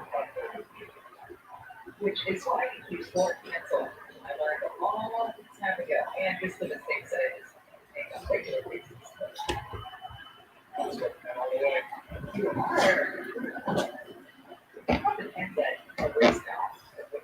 Me too. I don't know if it's done. I can't people point. Patience, I can't even say nonsense. A busy day for Donahue in a 1-2-3 inning. For Tennessee, Karen Whitley throwing Turkey with a return. 3 up, 3 down for Alabama. Bottom of the fourth.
Welcome back to the NCAA Women's College World Series, presented by Capital One. Here in the bottom of the fourth inning, Tennessee on top of Alabama 6-2.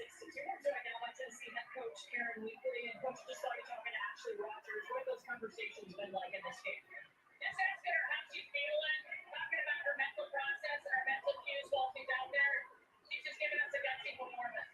Jamison Brockenborough with her second home run. I know you looked at it slapping for a little bit during the season. How did that help her? I've never seen the ball for a while. Felt like she was kind of getting out of the zone and not really having a good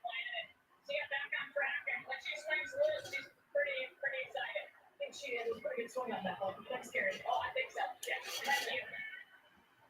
It was loose and it was long for Jameson Rocket with 42 hits in this game of Tennessee. Luckily, the bottom of the order is getting it done. The top of the order is getting it done. The middle of the order, powerful swings off the bat of Tennessee, driving mistakes and making Alabama's pitching a walk. Only 4 runs in the entirety of their World Series day. The last time they were here, they've got 6 today. Second best offense in the country. There's a potential. They're still a ways away from that. There is a potential for a Tennessee and Oklahoma matchup. They would beat if both teams won. They would beat on Saturday at WC. And whether they beat or not Saturday, it certainly could be at some point this tournament. Oklahoma, the number 1 scoring and pitching team in the country. Tennessee, the number 2 scoring and pitching team in the country. There's Montana Faust. And we're starting pitcher Jada Torrance.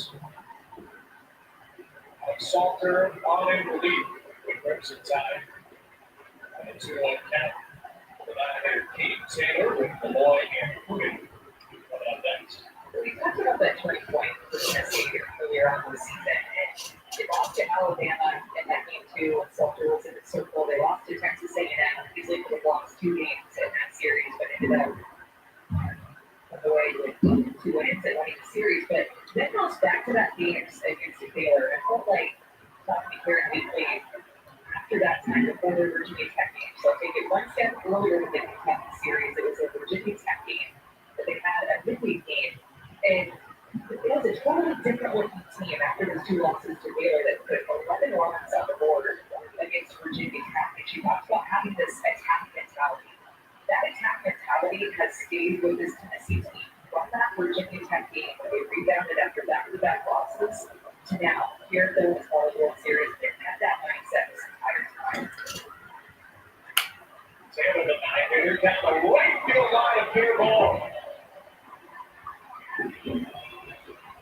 It's 2 for 2 out of the 9 spot for Katie Taylor. And once again, she plays the role of table setter, Kiki Malloy. One attack mentality.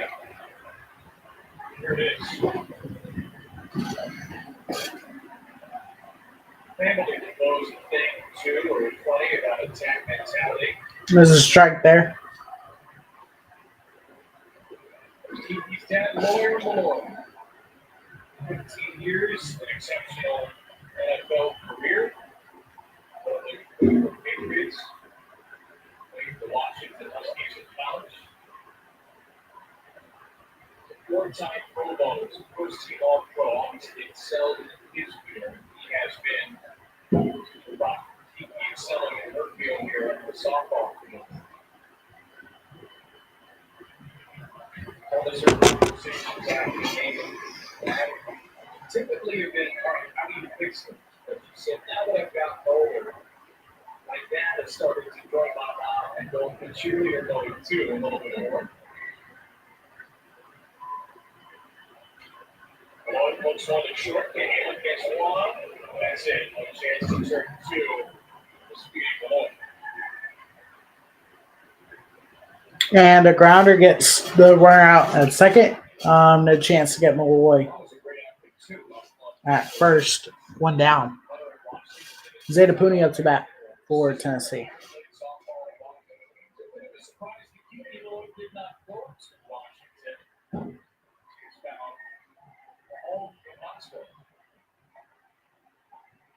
thought it was fun to talk to Kiki and Zeta both yesterday.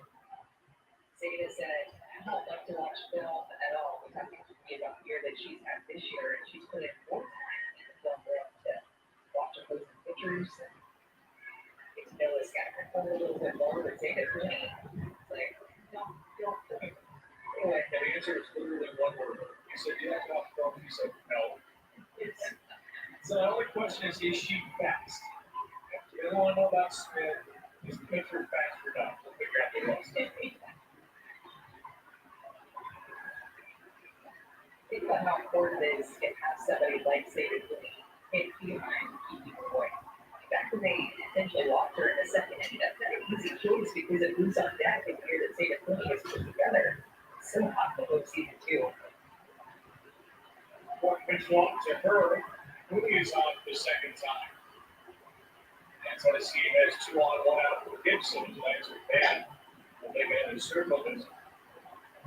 And walk to Zeta Puni.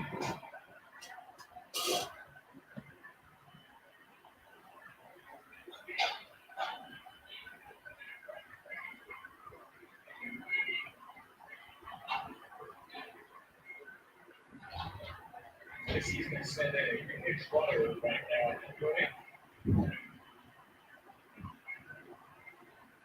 Looks like Brandon Susan was going to run here in the Mooney in the 4th inning.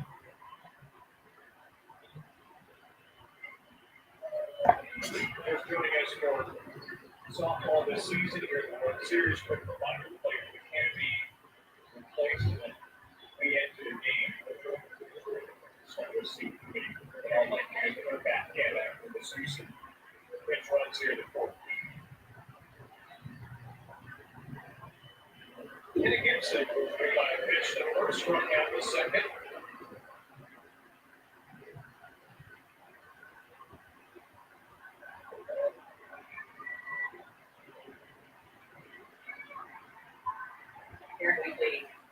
About Lou Gibson and the season that she's put together this year. McKenna Gibson, 8 home runs with runners in scoring position, leads the team. And that's stat. And that's a pop fly. And that's going to land, and that's going to be 2 runs. Or 1.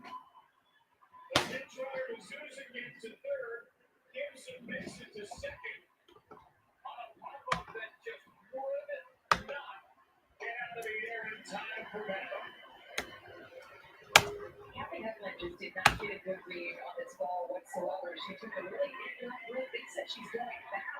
We're going toward the outfield, and that's going to be Larissa Pruitt's ball. So it's almost like she was giving away early to let Larissa Pruitt take that ball, and then they communicated, and Heflin was trying to go after it to make a play versus just staying out of the way between Pruitt and Heflin there. It will go down and actually been it out for Alabama. That ball was in the air for too long, so now we're pulling out. Scored an RBI double. Gibson with the team leading 60 in RBI.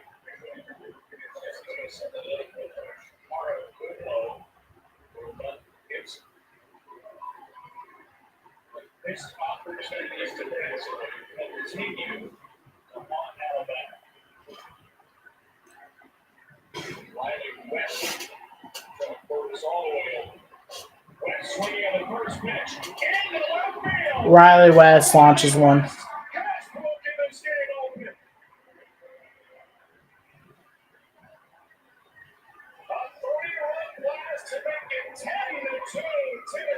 Why did we put her in? I have no idea why we put her in. She's not ready for this. Alex Salter is not ready for this. I'm sorry. She's not. She's young. She could be a good pitcher down the line, but she's not ready for this moment. And that's this. She's not experienced. She's just a sophomore. She's not experienced. I don't know. And she has not been that good to start off her career. I don't know why they put her in.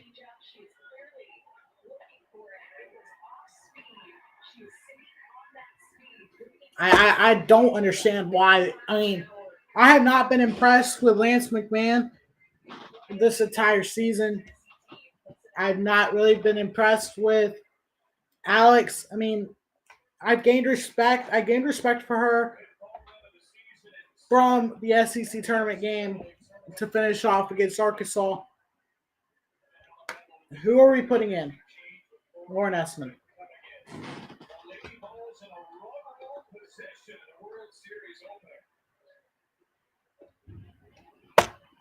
I don't know.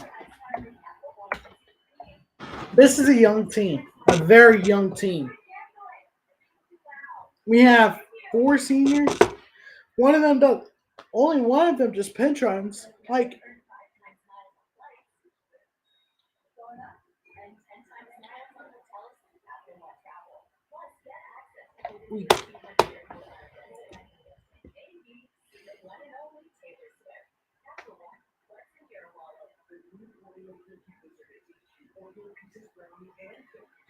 I knew coming into to this part of the tournament we were going to struggle because we're a good team. We're a really good team. If you make it this far, you're a really good team.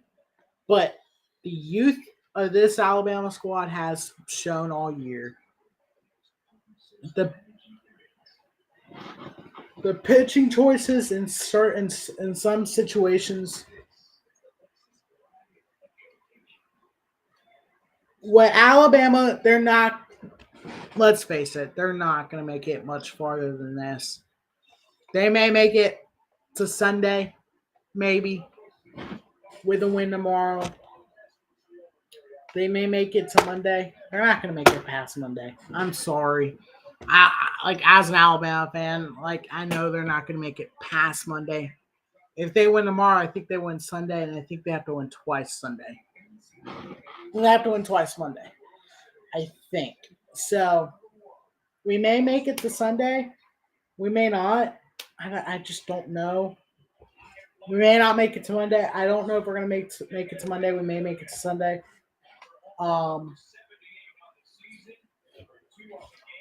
But we're not gonna win. I mean, obviously, this game's more than likely over at this point. We need a historic comeback. Washington's shown that they can do it. So we'll see. I mean,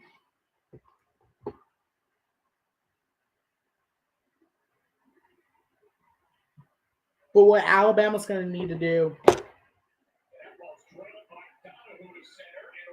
White gets the catch,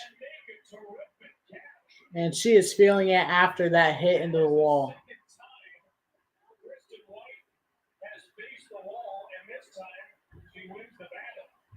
Almost an identical line drive out the road at center field. She tracked down the first one with Hollywood. This time it goes into the glove, and she holds on to it even when she just smashes against the wall. It's played by Kristen White rushing out there at center field. Patrick Murphy, as we was talking about, the old chain link fence that paper load crash into if we don't have that anymore. Big time upgrade with the wall out there in the outfield. A whole lot of upgrades. It was absolutely beautiful facility.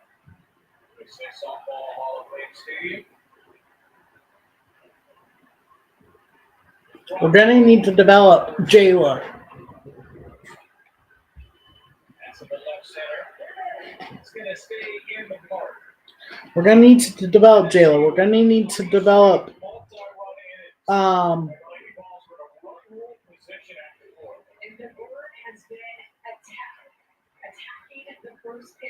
We're going to need to develop Jayla. We're going to need to develop Lauren. We're going to need to develop. We have a freshman pitcher coming in. We're going to need to develop her. And we need to develop Alex. And we may even need to bring in a pitcher from the transfer, which I think is what's going to be needed. I think we need to bring in a stud. Something needs to change, or we're going to get killed with these three pitchers. Jayla, I mean, she's good, but she's not going to be Tennessee quickly figured her out. So, I mean, she needs to develop. I mean, she's good. She's really good, but she's got to develop. She's not completely developed because we've been so reliant on Montana Fouts, and we can't be that way anymore. After this tournament, she's done. She's gone. Ashley Prangy, gone. Allie Shipman, gone. I think Callie Hevel may replace Allie at catcher. I think she played catcher in high school. So, I mean, she's good in the infield, so I would not mind that. But we're going to need to make some changes.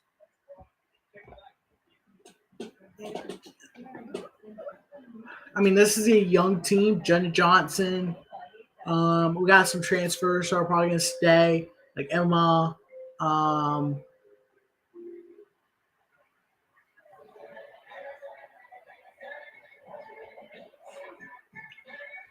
But Emma, I mean, I haven't really been that impressed with her. I mean, Bailey, I think, is coming back for another year. I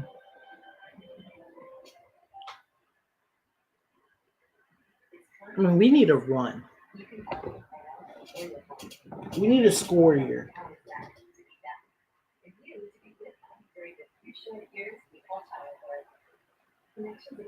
Or this game's over.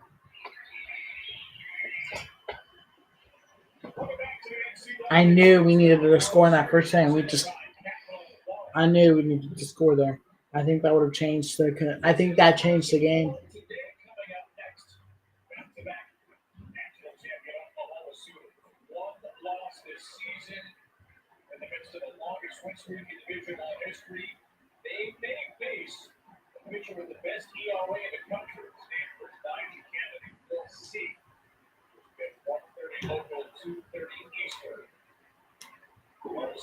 The rest of this tournament is going to be really, really good. Peyton Gottschalk in the circle.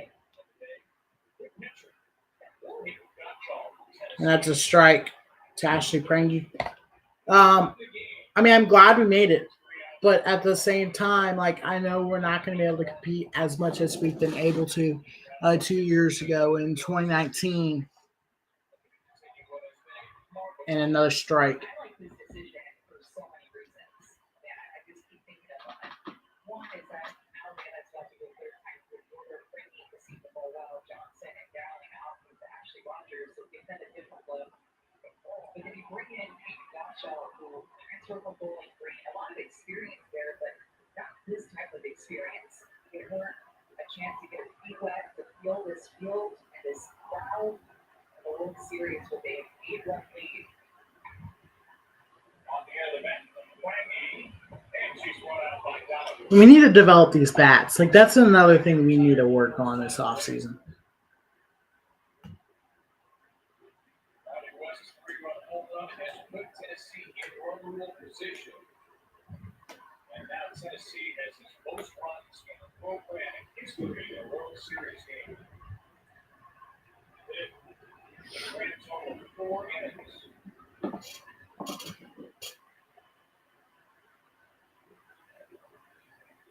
After Murphy ran out of time to the face up there. And Johnson is going with that.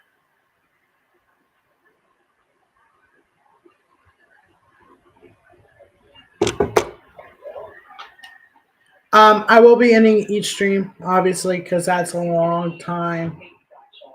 There's going to be 30 minutes in between each game, I believe. So this game could start around 2:30. And there's a strike there. So this game could actually start at 2:30.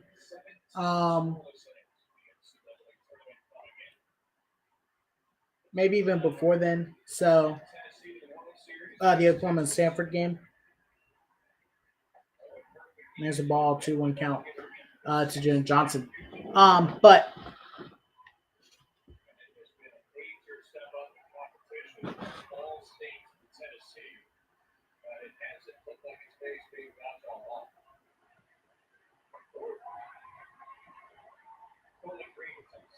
two count.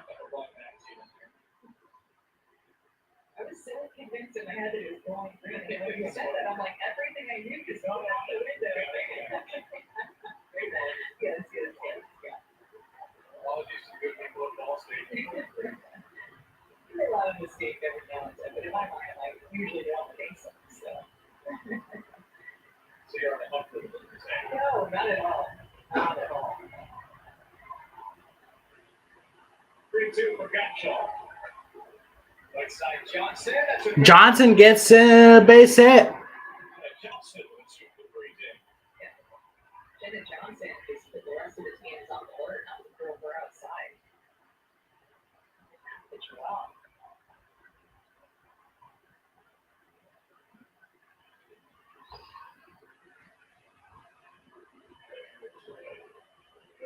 Dowling will stand in. That one getting a run to extend the game to the bottom of the fifth. Starts to feel like I'll say last half. This is a long week if you're in the tournament for a long time and you continue to win, or if you lose and then continue to win, it makes for a long week. Out of the city, it plays few innings you possibly can. If you have a chance to run over a team, you want to take it. Only once this season. April 2nd at the serve, they lost 11-3.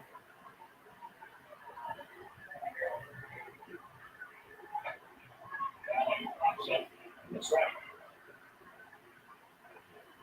The Blues for this game will have to play tomorrow. There's a formatted change made last year. The World Series extended, so winning teams get an extra day of rest. Winner this game gets the winner of Oklahoma Stanford, the loser vice versa. And the winning team will play Saturday afternoon. The loser team will turn around tomorrow. Somebody's going to be 2 and out. Or 2 of Q, as they say here in the softball world.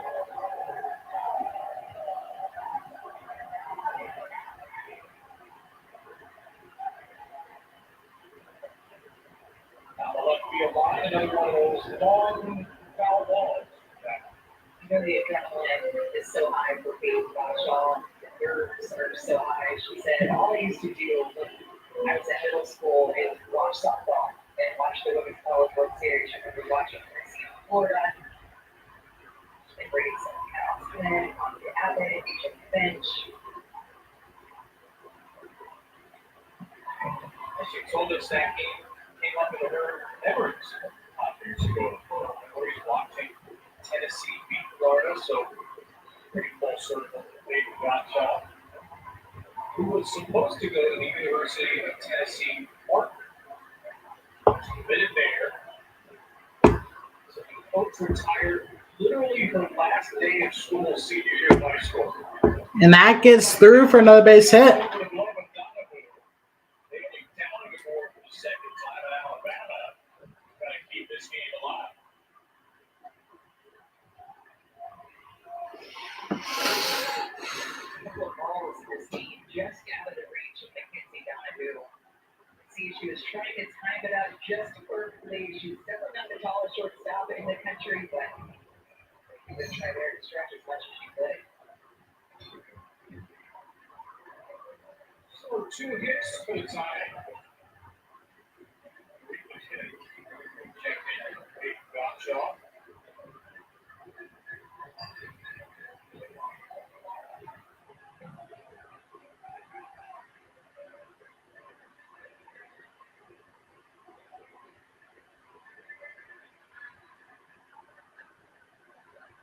We got next the number 1 team in the nation. They called the first team All-American for the 3rd straight year in the Oklahoma Sooners. Some of them decided it's easier to get down the hill than the steps in the field. I was just about to say that if you weren't, I was going to. Just those awkward steps that are like pretty close together, and then you have your little spikes on, and you go on the ball. Kind of guess it though. She's saying, okay, I'm not doing the steps. I'm just going to walk down the line. Betty's been here in soccer too. Yeah, she knows the way. As most of those football players have, well, there are a couple of pivotal transfers that we'll talk about. They'll say, hey, Texas A&M Sanders, a little bit of extra juice and joy injected in Oklahoma team, which used to be. And Wally Shippen, next ball 1.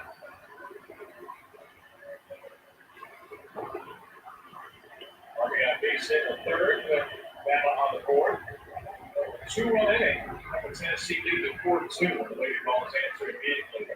The Brecken ball home in the 3rd, and 4-run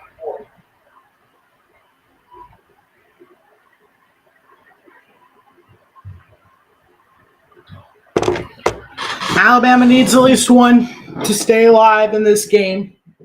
1 down. 1-1 count. Tally Shipman. 1-2 count. The issue to more strikes in this game would be Gottschall just able to find that middle pitch with her hits it just enough that a full count. So 2 strikes to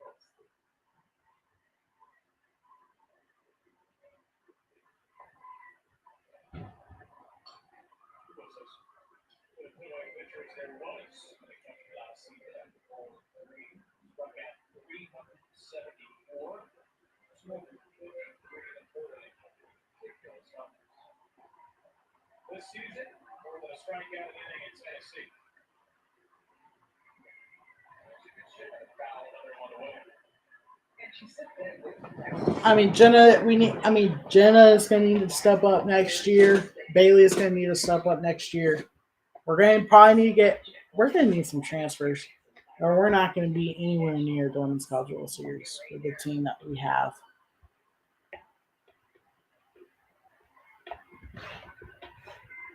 Another one, too, and another shipment. all precedent that so long about Kate Gotchall that she came here as lower for ERA, playing on a team in the SEC, playing talked about it, better competition and a schedule. It's really, it just hasn't been all on her. That's what she was used to at Bowling Green, is throwing all those innings, a lot of pressure on her. As a team. Amanda, that's exactly right. Kate talked to us about how she is pitching free here at Tennessee. That's been the difference, is that it's not all on her shoulders. She has a pitching staff behind her, but look, she's experienced too. So Karen Lee, they told us there is nothing, no situation that she's afraid of. Yeah, she talked about the pressure for me at Bowling Green that she had to be perfect. But here, she doesn't feel like she has to be perfect because she has a great defense, a lot of runs. Chip it out the ground to short. Telling who gets one. Shipman Johnson puts on the ground, one out at second, and Allie gets the first safely. away from a one-rule victory in the World Series.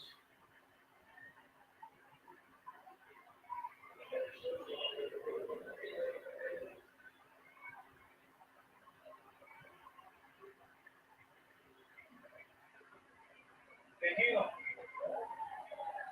Alabama's last hope. Alabama has only been one-ruled once at the Women's College World Series. 2011, they lost 16-2 to Florida. Tennessee has never won a one-rule game at the World Series. Look at the stats. This is clearly a better Tennessee team, but this rivalry is so intense. The games are typically so close as they were this year. Tennessee took 3-4, but won 7-6 in the SEC tournament. Looking to win game one, and if you want to win the World Series, you better win game one. In the air to left field, drifting back. And that's going to be back. That's going to bring in one. One run is in. Shipman around third will score the second. And Shipman gets home. Kenley Cahalan puts in two. Imagine how much closer this game would be if we put in the first two runs. Imagine how different this game would be. Holy crap.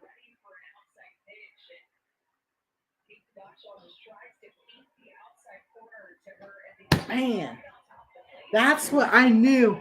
I knew we were gonna need those two, or at least one run. At least one. In the first inning, we needed at least one. Like, I knew it was not a good sign that we did not put in a run there.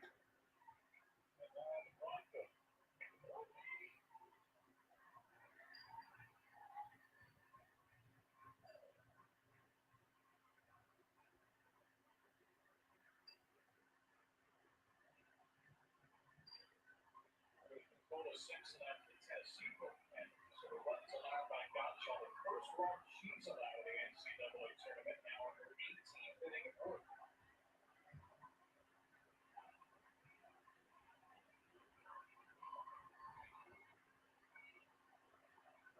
It's now that it's 22 in their last 8 games. They came in to this game winning 235. Not too bad before 10 of the distance. They have a team that relies more on their pitching and defense. Haven't put up the big offense numbers, but offensively, this team Left to the right side, Gibson. So now against 2. Tennessee will need 2 more to get into that one-rule spot again. Call 3 count.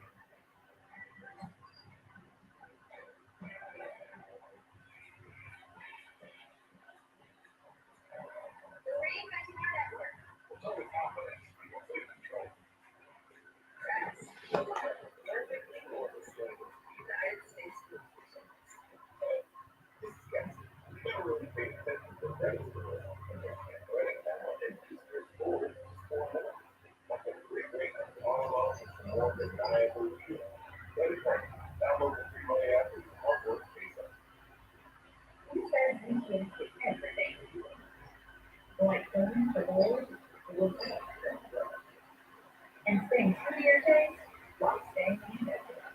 Who's saying rising costs keeps lowering the price?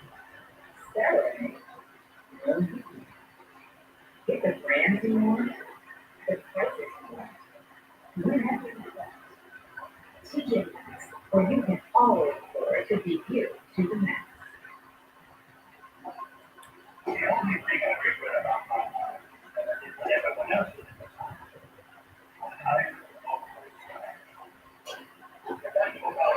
I actually talented people from all over the world instead of less people from all over my house.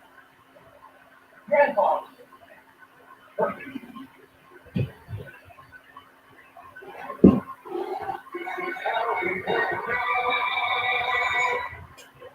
Women's College World Series. They dream about this moment where entire careers meet teams in the world of possibility.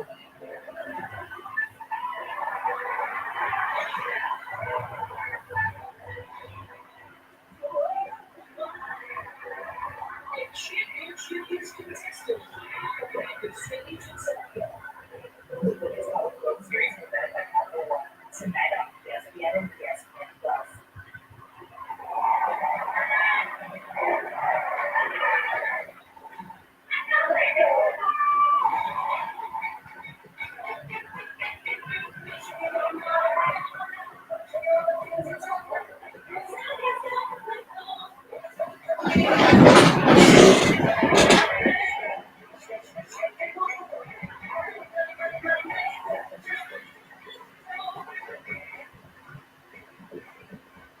That's what's on deck. This is simply the first course as part of our opening day quadruple header. Oklahoma against Stanford, Florida State, Oklahoma State, and Washington, Utah. Every game right here on ESPN. On this opening Thursday of the World Series. Tennessee needing 2 to run one. That will not help their cause. A punt from Julian Kutsianopoulos right back to Laura Espen in the circle. Kutsianopoulos now 0 for 3. After the the second inning was ultimately ruled an error, so she is the only Tennessee player not to reach base safely, but she has scored a run. Every Lady Ball has scored a run except for Donahue, who does have a hit. Destiny Rodriguez with another sharp single. Rodriguez gets to first of the single. Rodriguez is swinging back from the 8-hole. Taylor swinging the back from the 9-hole. This is where, to me, it gets really hard. Rodriguez and her ability to get on base. Taylor, he turned over to Roy, Queen, Dixon, and West. 4 first pitch hits in Tennessee today, which will utilize the pitch runner. Jackie Kirkpatrick into the game to run for Rodriguez.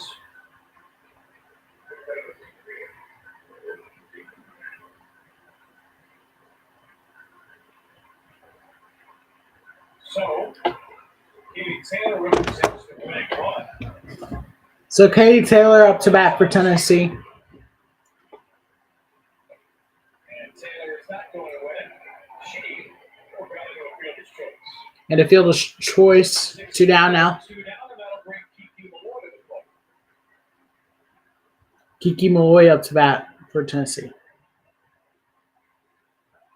Her numbers have been not lumps that she's taken this year compared to years past. Her slugging percentage being so much higher. Home runs. I mean, the way that she's been able to level up a game that was already a good strong getting in years past has been the difference maker for going from an All-American player, one of the best in the SEC, to one of the best in the country. Over home runs, stolen bases, completions at the plate. Nation's leading home run hitter with 25. Malloy grounds one through the vacant left side. And Malloy gets to the outfield. Kiki Malloy is her first of the game. 2 on, 2 out. Winning runs are on base with Zeta Pui coming up.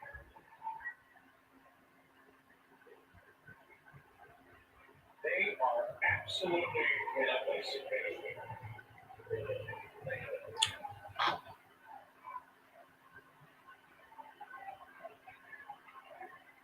2-run double back in the second.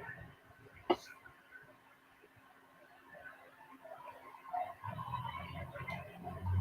home runs in the NCAA tournament, the first 5 tournament games. What Tennessee's done in these spots today, 5 or 6 runners in scoring position. Third base, not down, and not hit cleanly by Gray.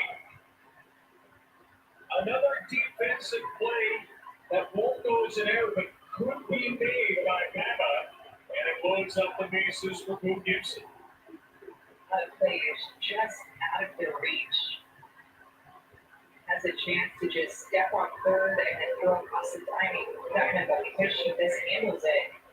Able to get any outs at all that have so much top spin to it, just ended up spinning out their blood. Wow, scored an error. It's the first time this year I've not a hit and it's been scored an error, I think. Actually have hit done for that one too. It's a bit of a guessing game sometimes. We're going to stop guessing. No, backs holding the rest of this tournament. Here's Gibson. Going on at second is Malloy. Gibson takes strike 1. And Tennessee needing 2 to walk it off and save the arms a couple of innings as its RBI leader at the plate. That's in the dirt, ball 2. Well, you know that they want to end the game right here. Bases loaded, 2 outs, still have an opportunity to go ahead by 8 runs here and really end the game. And that's what they're thinking about, especially with where they're at in their lineup. Gibson left field. That is going to be. What a catch by Kenley Kalen to stay alive in this game. Wow.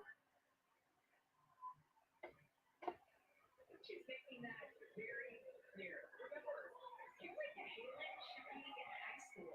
Instead, she's playing in the Women's College World Series. She is stepping up offensively, stepping up defensively. She doesn't look like a freshman at all.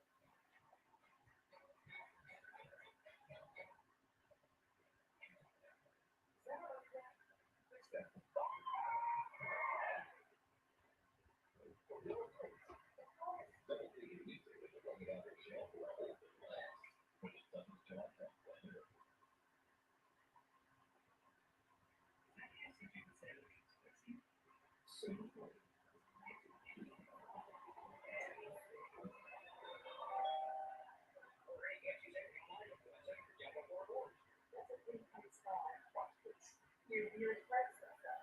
That's so weird. Of course you're with them. That's so weird. I got 6 minutes. Yeah. At the heart of every Budapest league is you. Get 2.49% APR and no monthly payments for 90 days. Plus, current eligible non-GM owners get $750 purchase allowance on 2023 New York Encore GM models. Finally, got so comfortable. Everything is scratchable ice cream experience. Those $35 because it's $23. So, ice cream is the most great. Subway stands getting upgraded. New and antique. Official ball club. Subway stands to get even better. Maybe you should watch the first one. Sure. Okay. Subway series is getting better.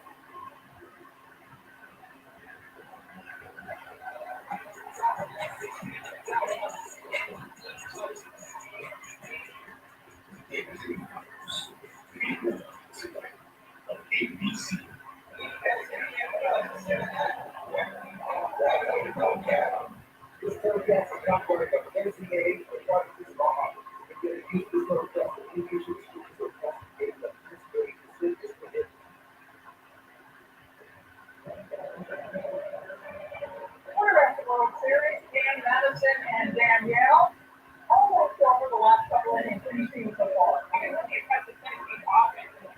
Getting off the bottom. The things are going to happen when all my backers make mistakes.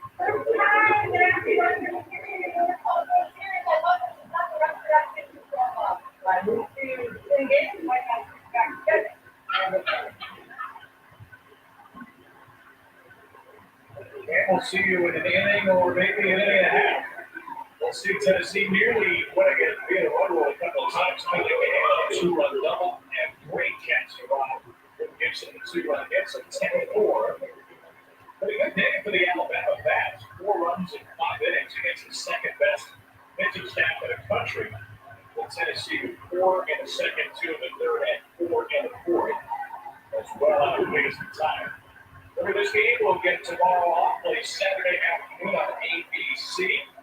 It's the Oklahoma Stanford, which is coming up next. Strike to Callie Henley. 7-8-9 against Pete Gottschall here in the 6th.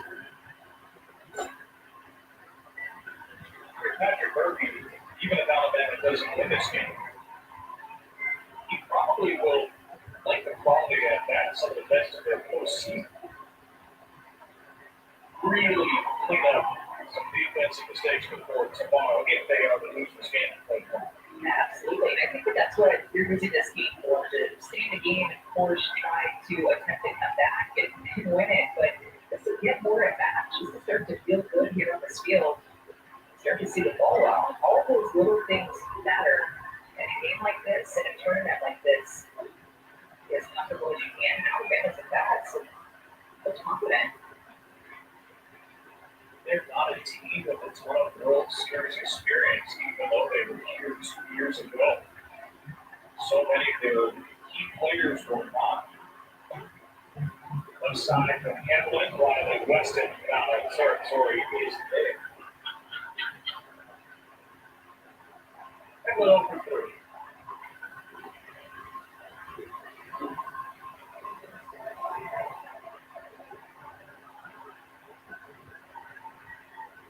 Patrick Murphy's going to set up another pinch hitter here. One down in the top of the 6th. Marley Giles up to bat for Alabama now, a bench hitter.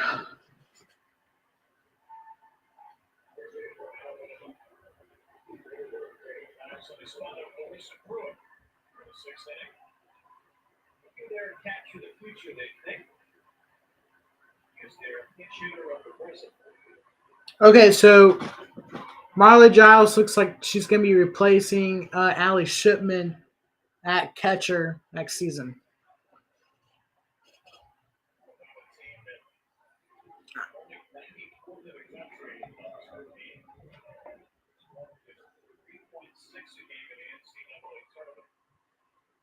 Strike, 1-1 count to Marley. So Callie, I know she played catcher in high school. I guess she's an infielder now. I don't know. I think she played both. But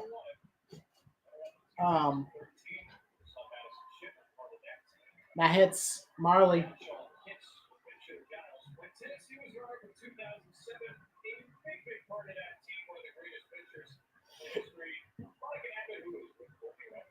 Yeah, how cool, guys, to have a two-time Olympic medalist in the stands. Monica Abbott here. What do you remember most about playing on this field at the World Series?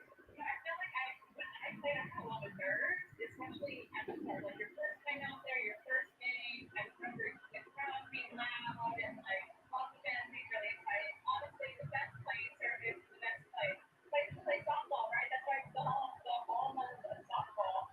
Yeah.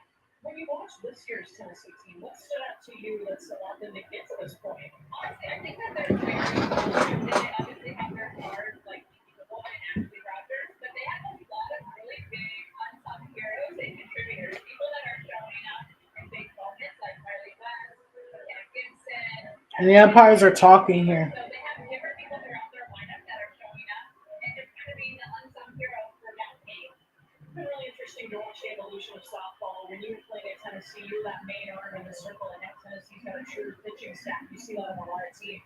What do you think about the evolution of that? You know, I think it's so important to have a pitching staff and to celebrate what each pitcher is good at. You know, I was a flamethrower. Like I threw hard, Ashley Rogers throws hard. Looks like they're going to challenge something probably to do with Marley not getting out of the way.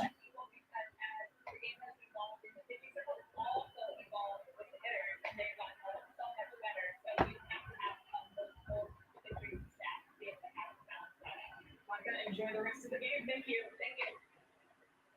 All-time strikeout leader in Division I, Mike Abbott. While that was happening, Tennessee is challenging the call of the hit by pitch.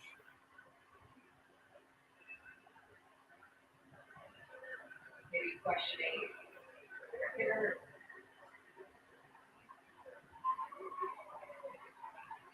If they don't go back or where clarification on exactly what they were looking at here. To me, like she was trying to move away from it.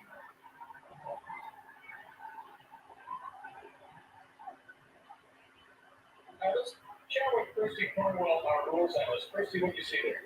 Well, what they're looking for here is whether or not the ball is entirely in the batting box and whether it hit the line or the back.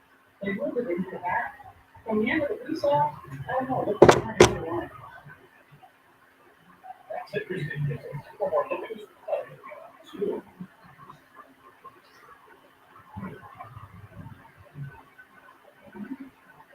I love it.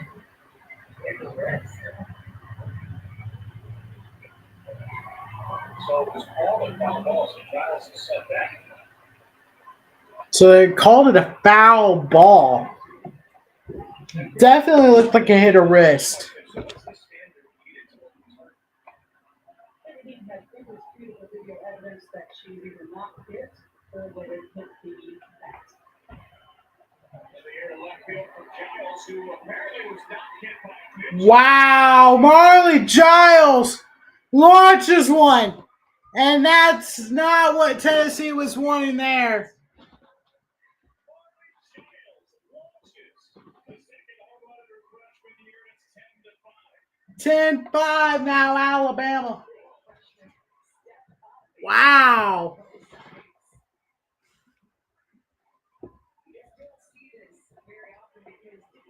I mean, that's definitely probably what Alabama wanted there.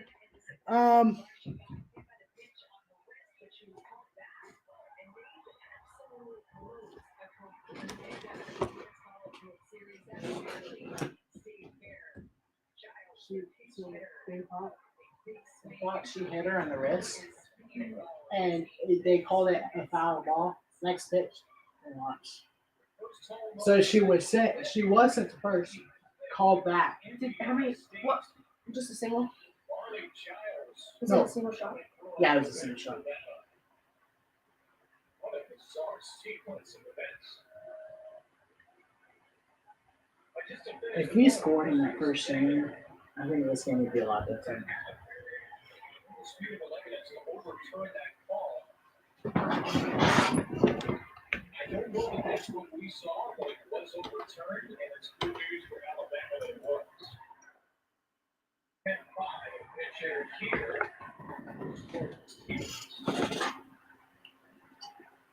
Jordan Stevens now hitting for Alabama.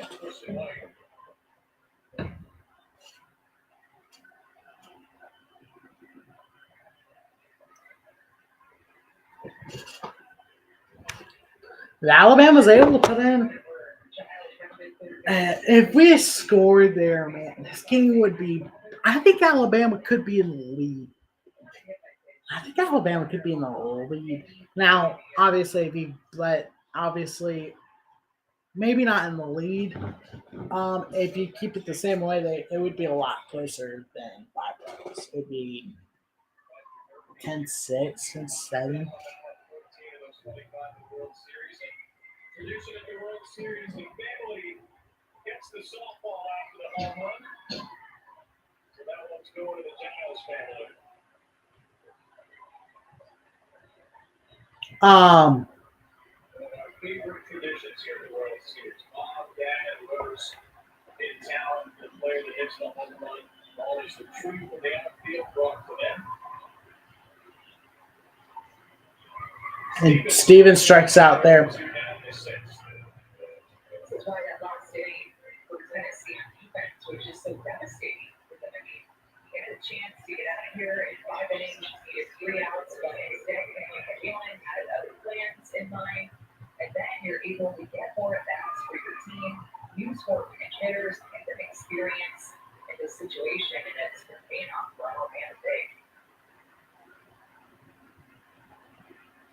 It's a good sign that she's able to at least hit them. Hit them. I mean, maybe they should develop like these younger bats as well. I mean, there's a lot of young talent on this team. They're just not to the point of Women's College World Series level yet. 17 scoreless in the NCAA tournament. This is only the second time in 28 games this year Kate Gottschall's allowed more than 2 runs. There's a strike there. 1-1 count to Ashley Brandy. If they could get something going here, just get something going, get some momentum, and get ready for tomorrow, and maybe make a run at this. You know, that's what you need if you're Alabama. Just pick up a little bit of momentum, get some confidence.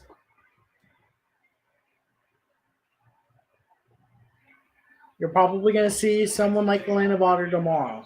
Or if whoever they don't pitch today, you'll probably see them tomorrow if you're Alabama. So,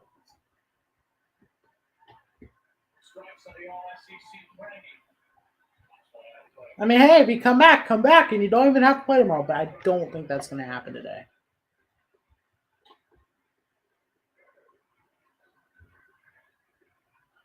We talked about this earlier, Kevin, but the way that Alabama is now striking out against some of the best pitching staffs in the country. One strikeout against Rogers, one strikeout against Gottschall.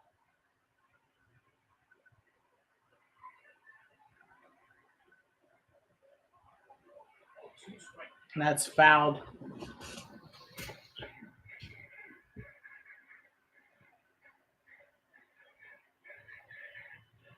This is the 17th 2-strike count in 28 batters. They've only struck out once.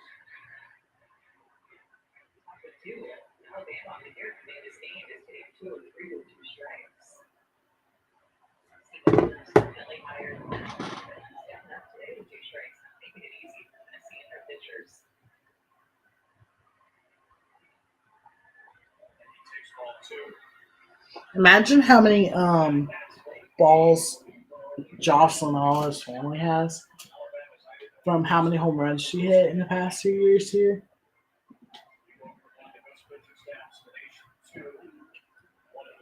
I wonder where they have them. That's one thing I like about this. Like, they give the home run ball to the families. That's something that's actually something I like in the sport.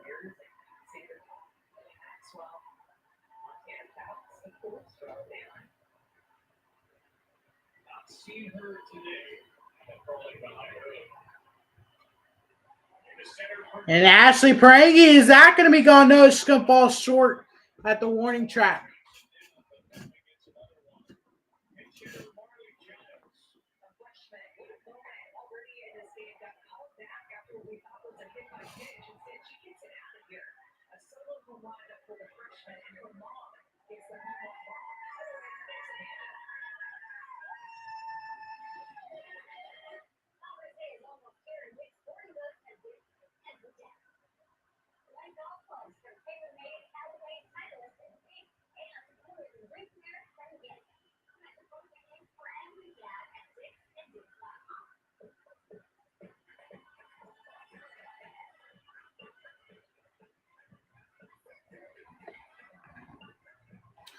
Shoot.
feel like we should do?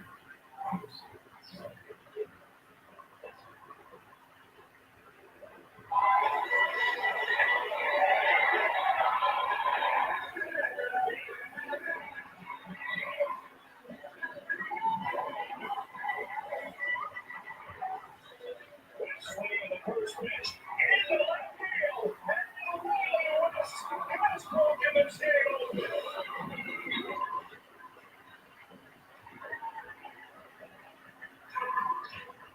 A lot of dollar bills have hit the dugout floor for Tennessee this season. 78 home runs for the Lady Vols, 2 today.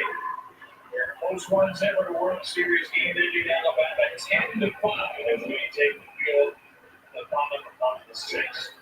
Kevin Brown, the starter, and Courtney Lyle will be with you about a half hour after this game ends for number 1 Oklahoma and number 9 Stanford. Doubleheader. Ben Mullins, Michelle Smith, Jessica Mendoza, and Holly Rowland. For 3-quarter state number 6, Oklahoma State is Hasty, followed by Washington and Utah. The Pac-12 matchup. One of the great stories of this tournament, that Utah team, which has not won the World Series in 29 years, which maybe has heard about 29,000 times in the last couple of months, won the inaugural Pac-12 tournament. Didn't have to face UCLA, which was upset in its regionals and 2 seed. And Kentucky, San Diego State last weekend. Then get back to OKC. And a pop up to Kalen. 1 down. Alabama will need 5 to extend the inning or to extend the game next inning. Will that happen? Probably not. This season, Oklahoma State, Florida State, this year, and then conference games. There's a lot of familiarity in this field. Sometimes you get a field filled with Cinderellas. Last year we had 3 undefeated teams. For that Thursday amazing run of James Madison. We don't have that this year. If anybody's a quote-unquote Cinderella, so still be Utah with the Pac-12 team. What we have is immense start out. We have Niger Academy versus Jody Ball. We got Lexi Kilfoyle or Kelly Maxwell versus Kathleen Sanders back in the game after that first. Big game pitchers.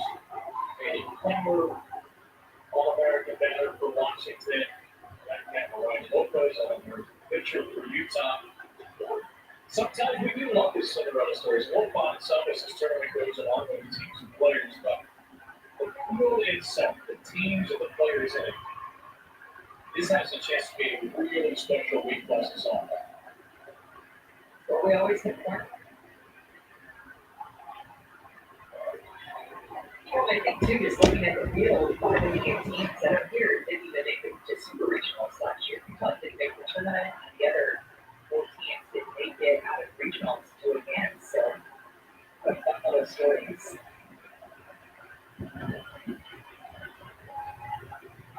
Wrestling 2-2 aside, only 2 teams were competing from the World Series last year. That's tied for the lowest number of returning teams ever. Only Oklahoma and Oklahoma State with both in the World Series the last 4 seasons. You a little longer than that.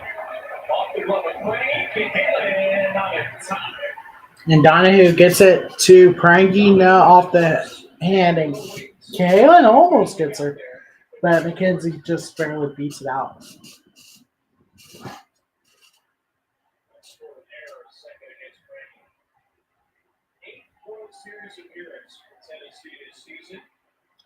I'm interested to see how Patrick's going to handle tomorrow's game, pitching-wise.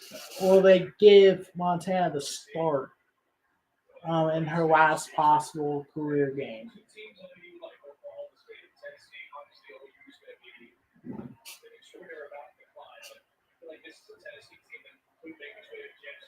Yeah, they keep scoring like the way that they're scoring. I think they know that Oklahoma is going to put runs on the board, no matter if it's the first inning or 7th inning comeback, like we've seen them do this year against Texas and Oklahoma State and Clemson. So Score 7, he tried to score 8. I mean, to that point, though, what does it take to beat the Oklahoma hitters? Does Tennessee's pitching staff, is that the key to have multiple arms? My opinion on this changes. I feel like day by day, based on how each team is playing. Don't anymore look like they're being able to shut down hitters right now. Watching pitch well at Super Regionals, but actually Roger England and she was laboring events in Super Regionals, and we really saw that here today. So I just go back to the way that they can swing it, to continue to hit the long ball with more power on the Oklahoma and to try to outscore them that way versus keeping their offense shut down.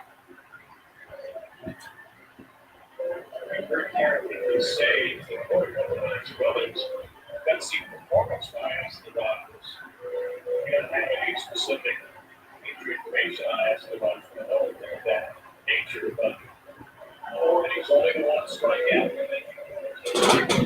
Texas is reasonable to take year 5. With these injuries, he may not be 100%. He is 100% right now, of course. Very interesting to see who gets the ball first game. Just off the cuff, he is immediately think Patrick Kennedy will get the start, but they just maybe Alistair wants to go one time through with Goddard, walk down the zone with her ball, and then throw a wide ball later in the game with Kennedy. Or just come out, Kennedy in it, get the electric Kennedy wide ball right there in the beginning.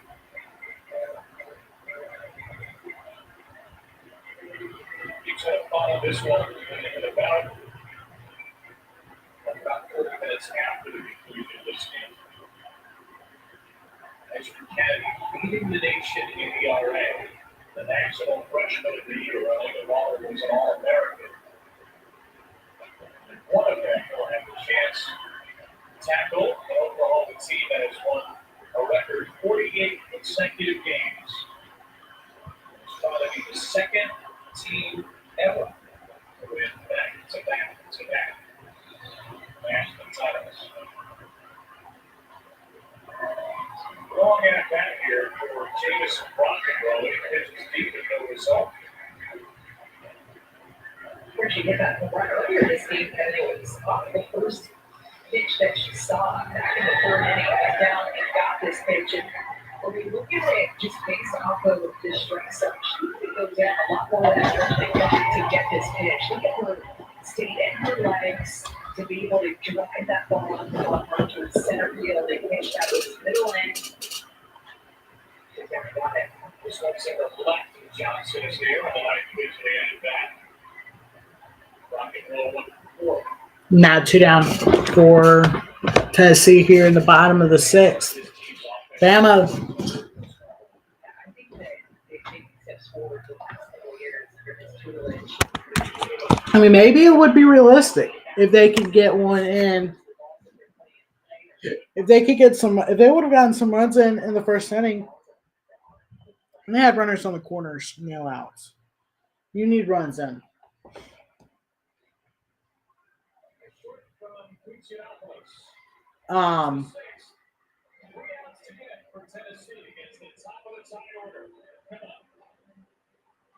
You need runs. I'm sorry. Imagine how different a game this would have been if Alabama scored. 1, maybe 2. Once Jenna got to second, I mean that would have been a guaranteed at least 2 runs for Alabama if there was a base hit. Yeah, I don't know. I didn't even change the inning. I'm not good with that. Okay. I'm going to the top of the 7th.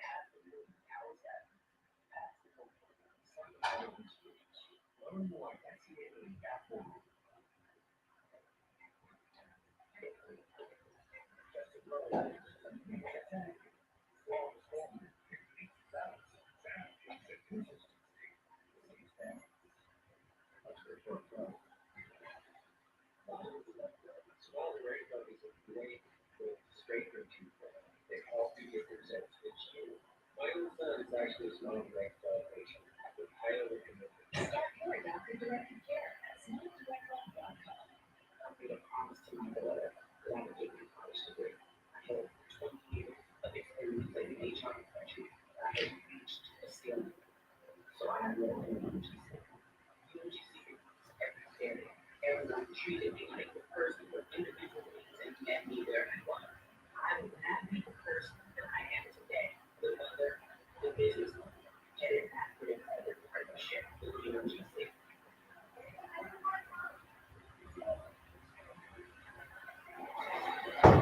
UCLA Bruins, the only team in 3P in college softball, 88-90. This extraordinary, exciting, electric Oklahoma team can be the second straight national champions back-to-back. Defeating Florida State in 3 games in the Champ Series of 21 and sweeping away Texas as part of a dominant run last season. Ray Shaw third is next up against number 9 Stanford, making its return to the World Series after 19 years. 56-1 Oklahoma. How can they beat me? Not make mistakes against them. I feel like that's the thing that we've said since February that said about against them. All right, here we go. Top of the 7th. Alabama needs 5. Jenna Johnson up to bat. 1-0 count.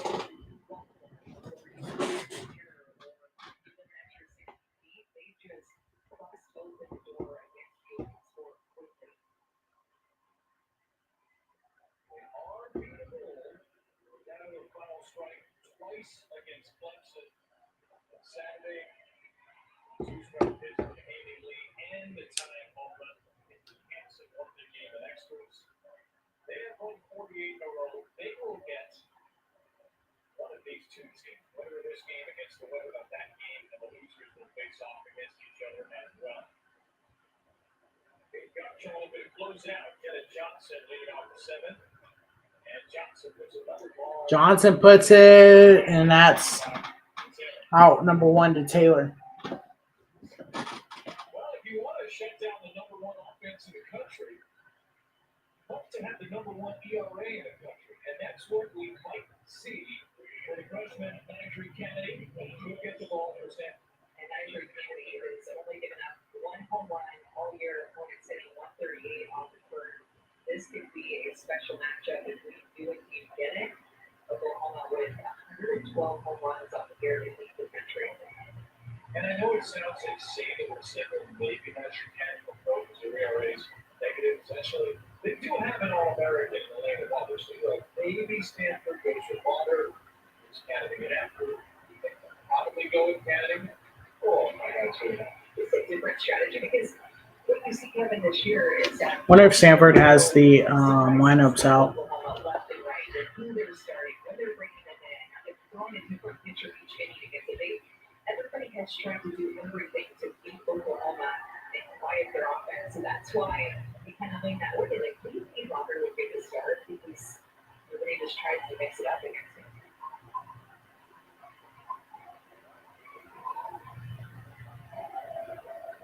Coming soon for now. We've got Charlotte, Tennessee trying to close out battle.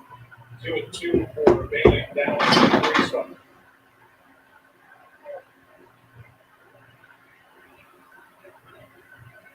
Explosive offensive start to the tournament.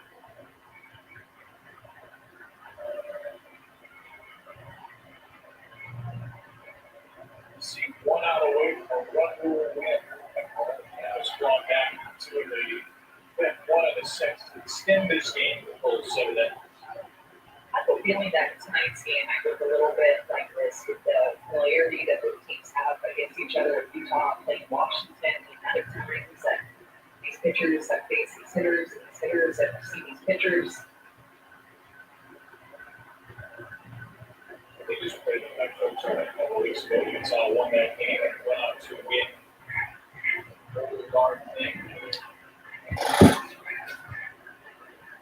Not seeing a lot of strikeouts because at this point, you know what the pitcher has. You've seen them multiple times. You know your timing, what your spin looks like.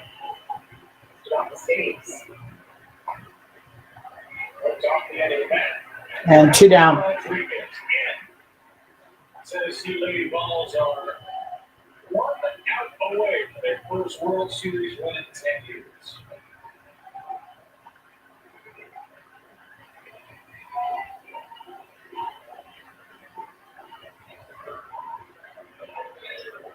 There are the Stanford Cardinals.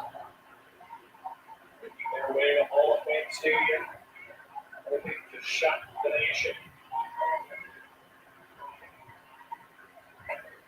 Shooting at third, San Antonio is there, and Tennessee wins in the World Series for the first time in a decade.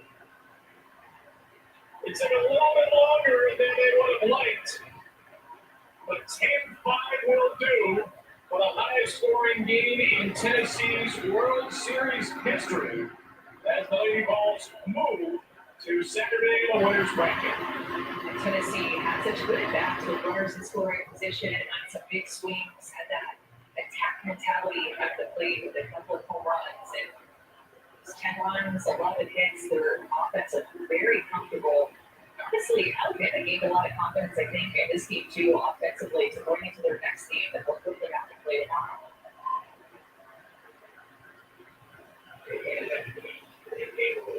Every Tennessee starter but not who scores the run.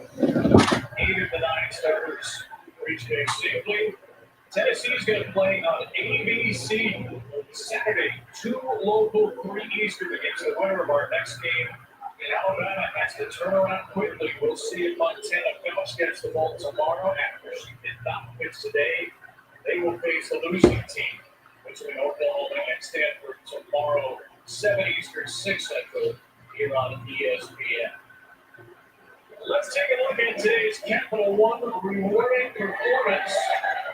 A whole host of choices to pick from. Jamison Bronkenrow, the freshman, for a 2-run home run opened this thing up in the 3rd inning. And Riley West would explode for a 3-run shot. Run the inning later in the 4th. 2 home runs, 10 runs for Tennessee as we go into the 4th. Yeah, we've got Jamison here and Riley. Jamison, your first home run since March. What did you see on that pitch to go down and get it? I've been working on that low and end pitch and all the hard work, and it just paid off. So I'm very thankful. It absolutely did. How much did it help this being the 5th time facing these Alabama pitchers? I think it really helped because we kind of went in preparing what they're going to throw. And First pitch between Stanford and Oklahoma set at 3:16.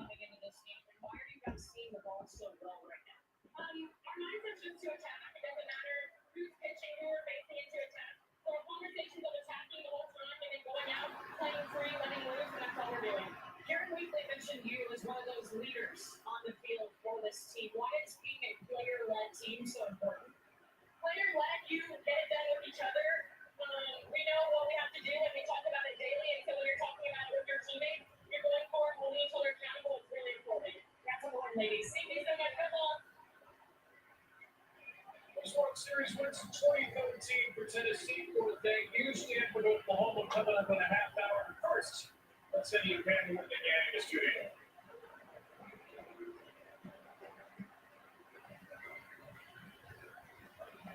Thank you very much, Kevin. We welcome everybody to 7 Innings Live, presented by Capital One. It was an impressive victory for the Lady Vols of Tennessee as they were able to take out Alabama by the final of 10-5. Please be joined. We've got a Jeremiah World Series champion here. Darren Lord and the local Dolphins in 09, and Madison shouldn't do a lot with Tennessee. So Tennessee, it can come away for a lot of offense today. I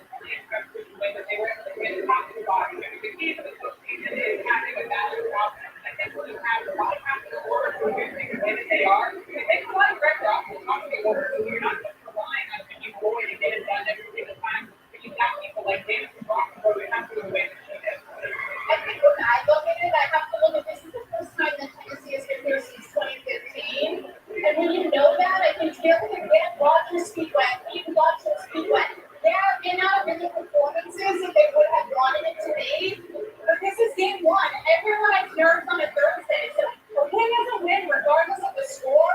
So if it's about going to bed tonight, knowing that, you know this environment, you know the field, owning that, and trying to be better tomorrow. With with the convincing victory. Let's take a look. All right, that'll do it for game number 1. Game 2 coming up in about 30 minutes, a little less than 30 minutes from now. I'll be live here in about around 3:10 or so and getting ready for game number 2. Oklahoma and Stanford coming up next. And a little less than 30 minutes from now, I'm going to go get some lunch. And what a game that was. It was a fun game. Unfortunately, we did not come out with a win in that one. But hey, I mean, Tennessee's a really good team. Top to bottom, no doubt, the better team. Alabama's just young. There's no other way to put it. We're young. I'm just really impressed that we are even at this point. Yeah, we got some leaders. We got some veterans. Montana, Ashley, Allie. But if they're gonna, I mean, something I am proud of is like Marley Giles and Kinley Cahalan. They're young. They're freshmen. Both of them are freshmen. And if Marley Giles can work hard this season, get that back going, and do what she did constantly, this team would be a lot better. Kinley Cahalan, she's going to develop. She's going to be insane in 2 or 3 years. If she sticks with this program, if both of those girls sticks with this program, we have a really good freshman pitcher coming in next year. She's like really good. She's like top in her state, I think. 2A player as well, so that's gonna be valuable. We got some more freshmen coming in. This is just a young team. Jenna Johnson, Bailey Dowling, their bats are gonna be key for us next year. Obviously, the season's not over. We got at least one more game. Hope. And I don't think there's, without a doubt, Montana's going to be pitching tomorrow. Against probably two really good teams, and Stanford and Oklahoma will face one of them, more than likely Stanford. But hey, Stanford could pull off the upset, and we'll get the Oklahoma versus Montana matchup. But yeah, I'm really proud of our girls. They continue to fight. They showed toughness in this game. Unfortunately, we couldn't get done. We didn't get it done in the first inning when we had runners on corners, 1 out or no outs. Probably would have been a different game if we got a couple of runs in there. Just unfortunately couldn't get out of the infield after we got the first 2. After we got Ashley and Jenna on. So, it was a good game. And Tennessee just kept getting after it. They had a couple of if we had clean defense, I think it would have been a lot closer, a lot low scoring. I don't think Tennessee gets 4 in that inning. I think they I don't even think they get any in the 3rd inning, I believe, 2nd inning. Yeah, 2nd inning. If Ashley was able to pick up that clean ball. So, take that away, take those outs away, take those 4 runs away. You're looking at 5-5.